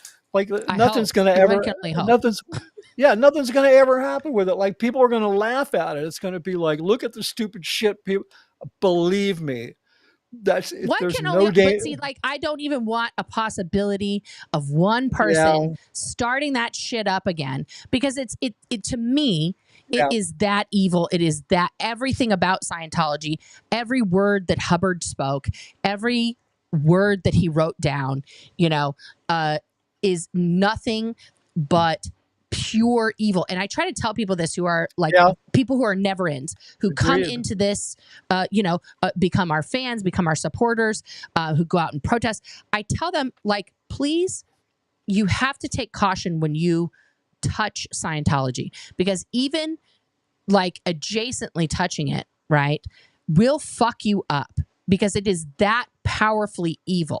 It is not just like a cult that it participates in human trafficking and child trafficking and, like, holding people hostage by, keeping their papers and bringing them here under false, pretenses and things like that. When you are surrounded by it and you start learning about it, it damages you. There is no positive impact. There's no net plus of doing any part of Scientology. That's assuming that you have to agree a lot with it for that to happen. Because most people who encounter Scientology, I get this all the time, they're like, this shit is unbelievably stupid. I met a woman recently who was actually in Scientology before I was for a couple of years. And then it got out because it was like, well, this is bullshit. We were talking about it. And most people think it's just really stupid. Yeah. I don't quite give it as much power as you do, because like I've written about the idea that if they ever pull shit out of those sites, out of those vaults, it's gonna be in the museum, in the Hall of Oddities. I don't want it in a museum. I don't want anyone to gaze on it. We should be able to know how stupid our history was. I mean, why do we need to put Nexium in a museum? No, I get your point, but do you know what I mean? Like, why? Like, we know that the cult exists. It could be taught about, L. Ron starting this cult and whatever. This is also part of the problem, right? Is that in our country, and I can't, we have a tremendous problem with, being the Oprah of doling out religious protections to randos who get a protection. You get a protection. Basically, if you're just like, well, I'm spiritual and we're helping people to, gain their, spiritual quest, that boom, you're a religion. It's like, what? Like, there's no Yeah, but it's harder to get declassified from being a religion in this country than becoming a religion. Do you know what I mean? And yeah, I do totally. it teeters a lot, like, oh, the First Amendment, like, okay, but also there's a but in there, like for me, that we have to be more cautious. We have to be, as the meme goes, more demure, more mindful about in this country what we're talking about when we're giving people this not just the freedom to practice what they want, but the freedom to now be above the law, because investigators, law enforcement cannot just walk into a church of Scientology and be like, what the fuck is going on? Like, I just fucking watched 10 hours of YouTube. I'm pissed. Like, get everybody line up. What the fuck? Like, no one's going to do that because it's a religion. In the same way, no one would walk into your local Baptist church and be like, what's going on around here? Like there would have to be a lot of evidence and other things that for a minister to be, tried. They have been, but like all of these guys who practice under the guise of religion, and there are even Christians who get away with it. Joel Osteen is a great example of people who use the cloak of religion to hide a multi-billion-dollar business and not do what they're supposed to be doing in that religious purpose. Yeah. Right. Yeah. I completely agree with you. I agree with everything you said. My one point that I would very much like to make is when you remove something like that, it's like a form of censorship, and and a prohibition. And when you prohibit something like that, then somebody finds out, oh, there was this religion that who's going to stamp it out? The government. And then you're going to start a whole conspiracy. You're going to make them martyrs. Where if you just let people look at it, especially in the future, where I'm hoping people are more evolved, they'll be going, holy moly, that's so stupid. You know what I'm saying? I know, but like let's give the best example. Okay, is like we'll go back to Germany. Okay, so post the tiny mustache man from 1945, because if I say his name, this whole video will get struck from the internet. Wow. Yeah. I know. So, you can't say. No, you can't say his name, and you can't say the N word with an AZI after it. So that whole movement, okay, one of the most destructive cults that ever rose up in the history of mankind. The most. What? Well, if you look, listen, this isn't a whole political debate. We're not going to talk about the other genocides that have occurred and other things and other stuff. But in recent history, it's the most destructive cult that's ever existed in our collective lifetimes. Okay, right. And they in Germany, the way they handle it is obviously they don't not talk about it, but it is everywhere. Right. They have the buildings are marked with like memorial names on them. There's markings all over the streets. There's, of course, the Holocaust Memorial that's there. They still have Auschwitz that's there in its totally preserved, exactly how it was at the time of the war. But they also are, they're still working on stamping out the neo version of that group, which is still, it keeps trying to rise up in various forms and countries and places, but they don't beat around the bush about that it happened. They educate people as young as kindergartners about the real history, and they learn about it their whole life so that they prevent that from happening again. And we don't do that in this country. We don't talk about what we don't talk about. Right. There's a lot of things. What do you mean? We talk about slavery, the Civil War. We don't talk about the indigenous genocide that gave us all this land. We don't. But even we have problems talking about slavery, though, in this country. Let's be real. I know. Like the textbooks in Texas, as recently as this, 2018, were rewritten to say that the slaves came here as volunteers. People are trying to just volunteers, like in Scientology, you know what I mean? So it's always trying to soften the language and everything else. But when it comes to destructive cults like this, the problem is that we don't really have any laws on the books.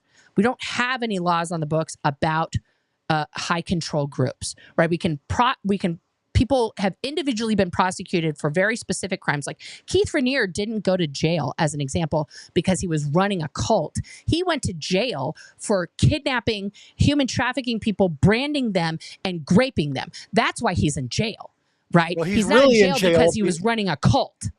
Yeah, but he's actually in jail because he was too lazy to get religious Correct, recognition. because he thought he was above it, right? He thought it was above the law, right? You know, because he's so, you know, whatever the highest level in his next him a religion, it would still be he'd still be out. And he would not be in jail. Yeah.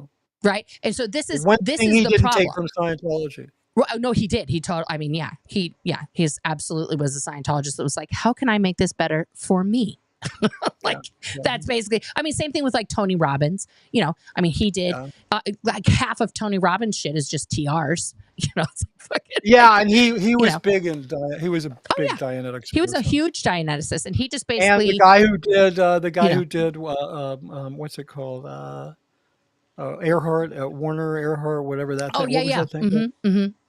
And the one, anyway, there's a bunch of them, but I guess I just have a little, I guess to me, Scientology has become so laughable that I'm like, I'm not worried that it's like an infectious disease. I mean, it takes a sort of a perfect storm to get people in. They have to be in a vulnerable state. They have to be highly idealistic. Well, I'm not talking about people being bored in, because that's just, you know, we're just there. We're just a captive audience. That's like your mother smoked and now you have some problems. That's just like, what? That's just like, you know, nobody deserves that. I'm talking about somebody like, you know, I was in a highly vulnerable state, and because of my upbringing, I was very much attuned to the idea of making the world better. And Scientology presented itself in the package. But to me, it's just such a joke now, especially after doing all of those films and all of those, you know, and then having to decode and break down the messages in the films and what I actually did and how it affected people. It's like, it's a joke. So what do you think? What do you think is like the next steps? What do you think is the, you know, is there a linchpin, or is this like a multi-pronged attack? Like, what do you think is the effective way to I would like people to speak about the children, and additionally, let's have a broader conversation about elder abuse and human trafficking and all these other things. But I think in terms of pulling on people's heartstrings, which is important because we need to pull on the heartstrings of the legislators, like when Jamie Raskin did that thing. Like he didn't, like if he had known in addition to that there's all these old people being warehoused. Right. You know, I mean, that was the first time. I mean, the guy, he pronounced Miscavige's name right. Yeah. And he just was dead on. And, you know, some people said, well, you know, Tom Cruise doesn't own a yacht. No, he was having fun with the words. I mean, he was speaking like allegorically, and I was just, my chin was on the floor, and I was like, no, it was fantastic. It's one of the best things that's ever happened. We got to throw some gas on this. So what I think the linchpin, well, there's always a possibility. Miscavige has such a temper, and he's so violent that, you know, he's got offices on the 4th floor of the Flag Building, and I could see him getting so mad at somebody that he accidentally pushes them over the edge and they go splat on the pavement and die. Not that I want that to happen. No, but do you think, I mean, like literally, do you think that he's capable of just like, of murder? Because that's murder. Yeah, no, I do think he's capable. I think he's capable because I've seen him lose his shit to the point where there's nobody home. There's no longer a sentient human being running that body. There's an absolute unhinged, unbridled monster. Right. And of course, he has done some horrible things to people physically, but I could see him really losing it and maybe shoving. It was just my fantasy. Yeah, he's going to shove somebody, but I know that involves another person being hurt, so I kind of don't like that. But, you know, hopefully it'll be somebody that deserves it. Yeah. I mean, obviously, you're not a law enforcement person, so you're not. But I want to ask you like a kind of broad question. With all of, you wrote a book, even on the Aftermath page, there's like 50 books that are on there. I think I didn't count them, but there's like 50 books that people from various levels of Scientology who have written. I've been talking for 9 years, but really actively, let's put it this way, on YouTube for 2 years now. Laura's out there, Aaron's out there, the Liz's are out there, Serge is out there. Yeah. Everybody who has a channel, you're talking about it, right? Why do you think, and because you have more experience in like PR and media than I do, okay? Why do you think that the media in particular, right, does fucking nothing with any of these things? Like, how many horrific, like heartstring kind of stories have to be displayed for someone in the media to be like, this is my own private Idaho now, and I'm fucking, we're gonna do this? Because people could be like, oh well, that's what Tony Ortega is doing, but like, I no offense to Tony Ortega, but nobody fucking cares what he's writing. Do you know what I mean? He's not David He's not Muir. syndicated in some, and he's not dedicated. I'm not knocking No, his dedication. I said syndicated, not dedicated. Right, he's not syndicated, correct. So he's not like David Muir, or I keep thinking of Ted Koppel, who's now not with us anymore, but like something along those lines, a Dan Rather, that's out there like doing it. It's because why do you think? Because it's proportionate. Mm-hmm. Proportionately speaking, it's not that big a story to corporate news. Mm-hmm. Keep in mind, all this news you're referring to is all corporate. I don't care if it's MSNBC. Correct. Oh no, yeah. All corporate. Yeah, and so it's kind of like what's going to get them the most, whatever their version of clicks is, right? Like obviously, if Tom Cruise left, that would be and spoke out and did a news conference with his daughter, that would be on the nightly news for a month. But how come nobody talks about what a shitty deadbeat daddy is? Conversely, that's what he is right now. He wasn't at her fucking graduation. He was at a Taylor Swift concert. And like 2 people covered that. More people, we all talked about it. Like, yeah, that fucking tracks. He's fucking Scientologist, trying to break it down. But the news media, who's obsessed with him fucking rappelling into the fucking Olympics like a goddamn idiot, but they don't talk about that. Okay, so here's what I can say about that, because I don't really have an answer for you. Okay. Except that the corporate media doesn't seem to be all that interested. It's more the tabloid media reports on Tom Cruise. Do you think that Scientology has anything to do with that? Like that David Miscavige would spend money to squash those stories to keep his bestie out of the headlines? No, I don't. The only remember Dodge Landsman, they squashed his story and got him fired. Mm-hmm. That's it, and he was a nobody in Yuma, Arizona, right? Nothing local station, like that's. And Karen apparently was Corinne Powell, right? Who engineered that thing, called him up and scared the bejeebus about him. Everybody else is like, they haven't sued anybody since Debbie Cook. It's like they're, look at the Daily Mail. They go after them constantly. I mean, they are a tabloid, sure, but they go after them constantly. And 60 Minutes Australia has done great work. They've kind of been quiet. I did a segment with them, which I don't know why, but they still haven't released it. It's just not the kind of thing. It's not, we have a saying in PR, I think it comes from journalism, a bloody bumper, right? Like if you're going to go out and you're going to cover the pile up on the freeway, you better come back with a picture of a bloody bumper, because that's what people want to see. So it's just kind of like, it's not, everybody knows. And plus people separate in their minds. I did for a long time, even after I left, separate in their minds, like Mel Gibson. Yeah, he's an anti-Semite and a drunk, and he abused his former wife. But I love his film, so I'm going to separate these two things. So I think there's a little bit of that. Plus, in person, Tom, and I'm not saying this. No, he's Tom Cruise. He's charming. Well, he's really charming. He's very affable.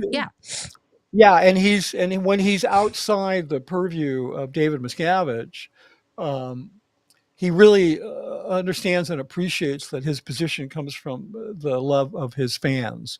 Like, he's very gracious to all these people because they know that he's the reason. I mean, David Miscavige, just as an aside, as far as I'm concerned, he's Tom Cruise's career counselor, because Tom used to make these movies like, Magnolia or Born on the 4th of July. And there was always, he was a critically acclaimed actor who was potentially maybe going to win an Academy Award. And now he just does potboilers, blockbusters, because he gives so much money to the church. The last film, and I never really minded the Mission Impossible films. I thought, for what they are, but the last one was grotesque. I'm sorry. He was dressed. The whole film, he's dressed like Miscavige. He's wearing the same kind of tailored suit and tie. He's got his hair cut differently. his costume has changed. The I spoiler alert, not that I care, but the nemesis was an AI. In other words, it was a disembodied entity. It was a fucking BT. It was like a crazy mega BT that they were chasing. It was so mixed up with crazy Scientology stuff, and had That's Miscavige's crazy. influence on Tom. I mean, you know, the way Yeah. Miscavige doesn't step out without being, you know, there's a book called Clothes in the Man, which is where he gets all of his clothing stuff, right? Very Hmm. famous book. Um, and all of a sudden, the Tom's character was dressed that way in the whole movie, and he had a much more cropped hairdo. Right. It's crazy. It was really, it was I grotesque mean, to they are me. But basically like single white femaling each other. I mean, it yeah, is awful. no, I mean, they're it really gross. is. I mean, No, every time, and you could see this in the Sea Org, every time Tom did a movie and his hair changed dramatically, right? Like, for yeah, example, when Minority Report came out, everybody had the short hair, short. And then when the Last Samurai came out and his hair was long, I think that yeah, was his best hair. I'm gonna say that yeah, Tom Cruise's best hair, Last Samurai, and also yeah, Days of Thunder. Those two right. movies he has like a little bit longer hair. It just really, it frames his face better, but anyway, I digress. But the Yeah, Last Samurai, every guy in the Sea Org suddenly is like growing their hair yeah. out, you know, They got and a it became beard and okay. Yeah, they got the little beard going, like all this stuff, right? yeah, Because they just model themselves. Even David like had a slightly longer hair. yeah. He was Well, it got a little yeah, they, shaggy for him. yeah. I saw their bromance Ugh, blossom because I moved into Golden, then he showed up a few months later, and right. then we lived in that same little village of whatever, the little cottages that we lived in, and he was like next door. Yeah, yeah. I So mean, their bromance is it's why people are constantly trying to be like, "Oh, David's gay and Tom's gay, and they're just yeah. gay for each other," Well, and they're David, having no, this David, action, yeah, David is hetero to completely asexual. I haven't figured it out yet, and Tom is very very heterosexual. But the thing is, they mirror one another, and it's Oh that yeah. sort of that narcissistic mirroring where Mm-hmm. Mm-hmm. uh, Dave has mirrored Tom. So Dave is now, he lives like a super celebrity. You know, he flies around in Correct. Tom's jet. Yeah.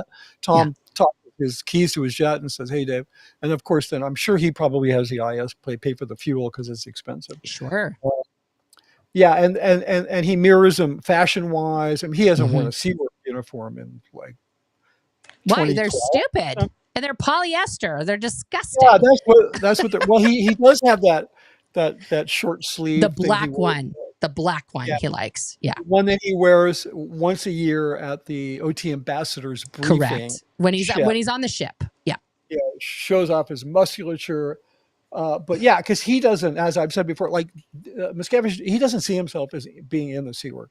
He's like the commander in chief. The president's the commander in chief of the Correct. military. He's not in the military because he doesn't like Sea Org members. He doesn't like staff members. And only people he likes are like rich celebrities and people that Mm-hmm. give money. Because he really, I mean, it's like, and then he has three friends. He's got two. He's got Lou Mm-hmm. and and Tom, and that's it. Like Yeah. they're the only people that don't live in fear of him. So yeah, but I don't really have an answer why they don't. I mean, it's really frustrating to us, but in whatever their metric they use to measure what they're going to report on, it doesn't Mm-hmm. really rise to it doesn't pique their interest. And we're very Right. frustrated by that. Listen, the other day in the stream where you invited me on, um, one of your supporters sent in a message that said, "How did the Catholic kids? How did they sue?" Right? Right. This is related, yeah. And so the way they did that was, it's there's a book which I've mentioned many times. People should read if you're interested in the internet. It's from 2008, but it's been updated and it's still relevant. It's written by a media scholar by the name of Clay Shirky. It's called Okay. "Here Comes Everybody: The Power of Organizing Without Organizations," right? And so, and it's about the internet. And so it details the story of how Catholic parishioners joined together on the internet to demand change from the Catholic Church. And so we went from having a pope who was covering up the priest essay to a Mm-hmm. pope who is now, if I hear about it, you're going to prison, right? Like he's being accused, by some people of being too woke or whatever. That was because parishioners joined together. Now that's never going to happen in Scientology. Can you imagine like OT ambassadors getting together and going, "We're going to reform"? For one thing, there's nothing to reform. But in the case of No, because Scientology, then they would be thrown out and they would be in the class of independent Scientologists, right? They yeah, would just be, you could go squirrels. fuck Yeah, they're off. called the Yeah. squirrel. Yeah. Yeah. But in the case of Scientology, it's going to be former Scientologists, which is already happening, banding together on the internet. But the difference is the Catholics really had focus. They had one issue, and we all know what it is. I don't have to repeat it. With Scientology, we have a number of issues. Correct. Nobody was saying take away the Catholics, tax exemption in America. They were saying just stop doing that to kids, and send the ones that are doing it to prison. Stop sending them to thought reform camps. Stop moving them around to different parishes where they continue to abuse people. Yeah, or they had some camps where they would give them psychological whatever. They'd help them repent. They keep them in these kind of summer camps until they did that. Yeah, so they managed to pull that off. So our job as ex-parishioners is to join together and really focus on taking away the one thing that makes them powerful, which is tax exemption. And we should certainly talk about all these other things. The kids. I mean, it breaks my heart. Like when I misspoke and said there's no kids, no more minors in the Seaward, then somebody said there was this video of kids being dropped off, school kids, like middle school age kids, being dropped off at the Kansas City work. Right. And so obviously, they have some deal where the parents pick them up and the van picks them up and takes them to the org and they do their training and their bull baiting and all this crazy stuff. But somebody put that up there and said, "See, Mitch Brisker, we got you. There are kids in the Sea Org," because there's just this kind of jam everything together kind of deal. So I think they were trying to say, what happened, was you said there weren't any kids in the Sea Org, and then that got altered into you having said that there weren't any kids in Scientology, which is not what you said. But either way, the original statement was not totally correct, and then you've already corrected that. Like we've rehashed that a couple times. But it's just So I mean, obviously, and so then people were like, "Here's some kids," and I think we can all agree. Kids are still being indoctrinated in Scientology. Kids should not be being indoctrinated in Scientology in any way, shape, or form. Because kids, I agree with the hashtag kids cannot consent. And I also agree, and this will be controversial, I'm sure, that and I've talked about the multitude of issues. It's not like I'm just now having this epiphany in this conversation with you. I've talked about the real estate scam. I've talked very little, and to your point about the elder abuse in Scientology, but I have talked about it.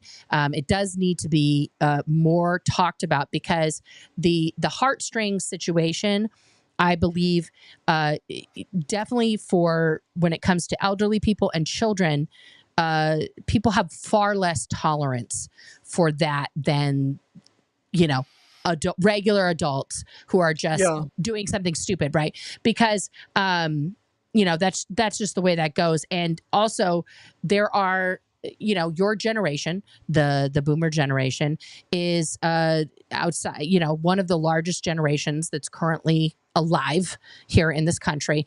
And if they find out somebody's fucking with a large percentage of people's Social Security, healthcare, committing identity theft on them, this is something that the never-in crowd, the people who are just supporting us in this fight, can get behind,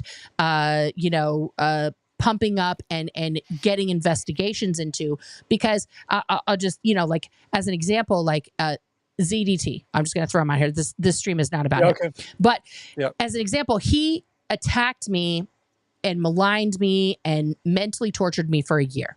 I had a mental break because of that. I went to the police. I went to the courts. I tried to get a restraining order against him because I was literally in fear that he was going to affect every aspect of my life. He caused me to lose more than one job. Wow.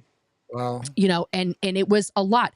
And I basically got laughed out of court because who am I? I'm just a middle-aged lady, talking on the internet. They don't really fucking care. But conversely, he started attacking for whatever reason came up in his brain to start attacking a minor, right, relentlessly, and is still doing it now despite having a restraining order. And that minor, with the assistance of his parents and everything, who's ZT's also attacking, was able to get a restraining order. And now Streets is like, running a whole campaign to let his whole neighborhood know, which I'll be honest, I'm taking a bit of joy in, but also like, that's the difference, is like, when we talk about these things that are at these extreme ends of the spectrum of abuse and torture, when it comes to the kids and the elderly, I think the Venn diagram is like the circles are on top of each other at that point, because no one is going to be okay with child abuse, and nobody is okay with their nana or pop being abused and used and being forced into labor and all these other things that are happening to the elderly people that are there now. But I think that, all of these things, my personal opinion is, we need to put, very direct campaigns out there about all this stuff. It doesn't mean that one is more important than the other, right? But they all need to be talked about. And if that means there's one like, if for example, if you take up the mantle, this is not a command, but if, for example, you take up the mantle of, the elder abuse and talk about that as like, your primary content, that's fine. In the same way that other people talk primarily about the child abuse, because it's something they went through. And it is, something they unfortunately have a lot of experience with, right? And they want to prevent other kids from going through that. I salute that. I support it. And in the case of like Mike Brown, he talks about both, because he was a kid and he rescued his mom, and that's unfortunate, that whole family is experiencing that, but I think that, Scientology should not be let off the hook for any of these things. Do you know what I mean? Because they're all crimes, that should be addressed and handled and dealt with in various courts of law, so that all of the people like Rosemary that are in there can get justice and get the, restitution that they're owed. And fortunately, Marion, Rosemary got some justice, which is great. But this is my exact point, regardless of who does it, me or somebody else. I want to speak for the people that are still left at Gold, and I will be speaking on their behalf, and I have to some degree. But this is the point, that we need to be having a broader conversation, and we just kind of need to get past some of the hyper focus on one thing over another. And that doesn't mean if somebody has as their focus the kids, or somebody else has their focus the elders, that doesn't mean that they're wrong because they're not covering all of it. They're perfectly free to do that. There's just over 220 channels, so like pick a topic, guys. But it's just some of the rhetoric has become so hyperbolic that people, I think, really believe that, like, if the FBI raided the Fort Harrison, they'd find kids strapped to beds. And that's just not. I don't know that anybody's ever said anything like that, like to no, that no, extent. But I know. Nobody has ever said that. Not that I heard it. But when you listen to all the rhetoric, you begin to wonder what's going on in there right now. You get what I'm saying? They should. So, as they should, but if the FBI raided that place, they're not going to find that. But if they raided the blue building where they're keeping the old people, or Gold, they would find them. They could actually question them, like, what kind of a care are you getting, blah blah blah, and they can say, maybe they'll say, I'm fine, I want to stay here, but at least and they probably would. But my point is that I think I'd like to see a period of education going on, so people really understand the different echelons of Scientology, what the different public confront, what it means to be a kid, that your parents are in Scientology, and be picked up after school in a van and driven to the org so you can go on course. The kids aren't going to come out. They can't consent to be in Scientology, and they can't consent to leave their parents. They're too young. So then what do you do about it? You got to take away the church's tax exemption. Like, if you stop talking about children tomorrow and just concentrate on that, there's a better chance that those kids are going to be rescued from Scientology than there is just talking about the kids. You get what I'm saying? Because they're children. No, understand. Listen, my focus has never not been on removing the church's tax exempt status. I don't know that, and I'm not going to speak for all the protesters and everything. They, right. I don't think that is not in the forefront of people's minds, because, letting the general public know, especially like that this is a cult, it's not a religion, don't go in there, it's not safe, right? So the main thing that has already, I believe, been a major blow to David, whether he really cares about how many people are in the org or not, is that recruitment across the world is at an all-time low. I think we can both. I can't imagine anybody is joining who's Scientology. Going in there. Like, it's not nobody. Yeah, they're not, because we have protesters literally camped outside of pretty much every church that exists. And that's why in my last video I was saying, listen, I personally think, yes, let's keep the pressure on the churches, but we also need to go to the other places where Scientology is infiltrating other things, which goes along with the tax exempt status. For example, the Way to Happiness Foundation, where everybody just thinks it's so fucking innocent and it doesn't mean anything, but they are infiltrating governments, they are infiltrating schools, they are infiltrating jails, they are infiltrating every single, like, from the bottom up of government with bullshit like the Way to Happiness Foundation, or, the Study Tech for Kids, or all of these things that are like these little, the little tiny, just the taste, just a nibble of Scientology. Yeah, no, I could, if they're, but we have to like inform, and people have to know, oh, fuck, that's Scientology, because that's the part where Scientology is an enigma, right? The membership of Scientology, very low. We know it's, maybe worldwide 20,000 people, maybe just a little over that. Okay. So people go, oh, it's not that many people, who really cares? But the problem is, people are doing Scientology in other areas of their life that they don't even realize is fucking Scientology, and Scientology is getting a hold in the communities and the governments because of those other things, right? Yeah, they're definitely working on it. Yeah, I mean, I can tell you, when I was up at Gold, the last few years I was up there was a concerted effort to go through the kids' study materials and parse them out by grade levels. Like, in other words, they were trying to meet the requirements to be accepted by the California school system. You have to make each level grade specific, right? So they were asking me to do some text editing and some consulting on how would you do this stuff, right? And I said, well, one of the first thing you're going to have to do, I actually won this battle, but I said the first thing you have to do is you're going to have to write all this in genderless pronouns, so, which they hated that. But they did it, because I'm like, guys, they're not going to accept your stuff unless you start adopting genderless pronouns, because it was good enough for, what's her name, who wrote Wuthering Heights? Jane Austen. She used genderless pronouns in the 1800s. It's good enough for her. When you don't know the gender of a person, you refer to them as they. That's what she did in Pride and Prejudice. Wuthering Heights. Sorry about that. I was the wrong book. But so they definitely are. I witnessed that. They were gearing up to get those study materials adopted. So you want to go back outside? I got to let him back outside. Yeah. Well, we're are almost at 3.5 hours. So I think we should. Oh my God. I know. See, this is what happens. You fucking get in the zone. And we've talked about a lot of stuff. How do you let's wrap up with this. What are your final thoughts here for today, and how do you feel about how this conversation went? What do you think?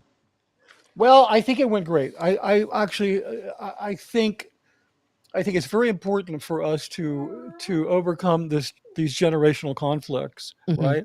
Like, I even heard, I think I saw it on your channel, somebody mentioning this term parent gen, and I guess that's people who had children grow up, and that's something. That's a new thing. I don't know. Yeah, it's a new thing. So we've got first gen, second gen, third gen, parent gen.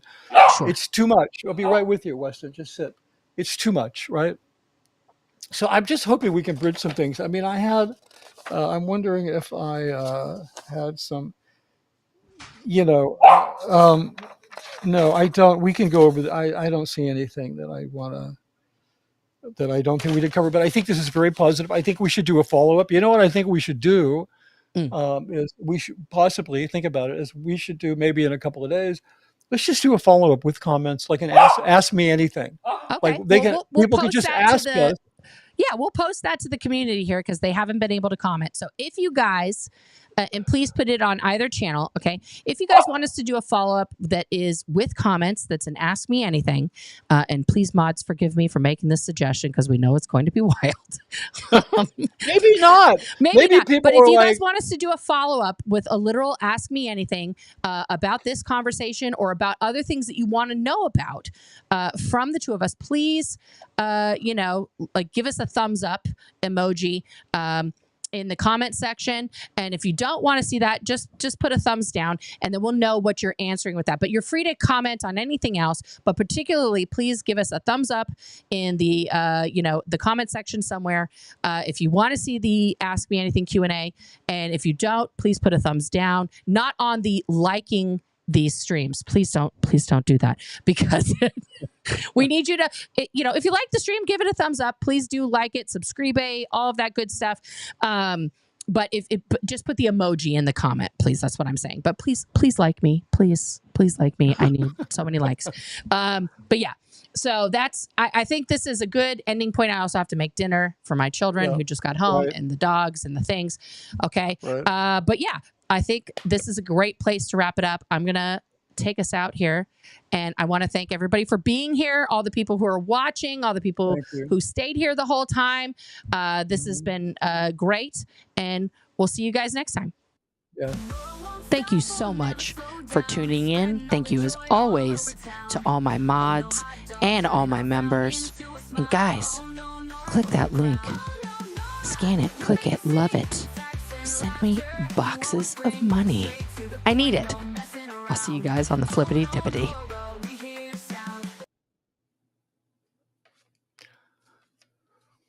Well, what do you have to say for yourself?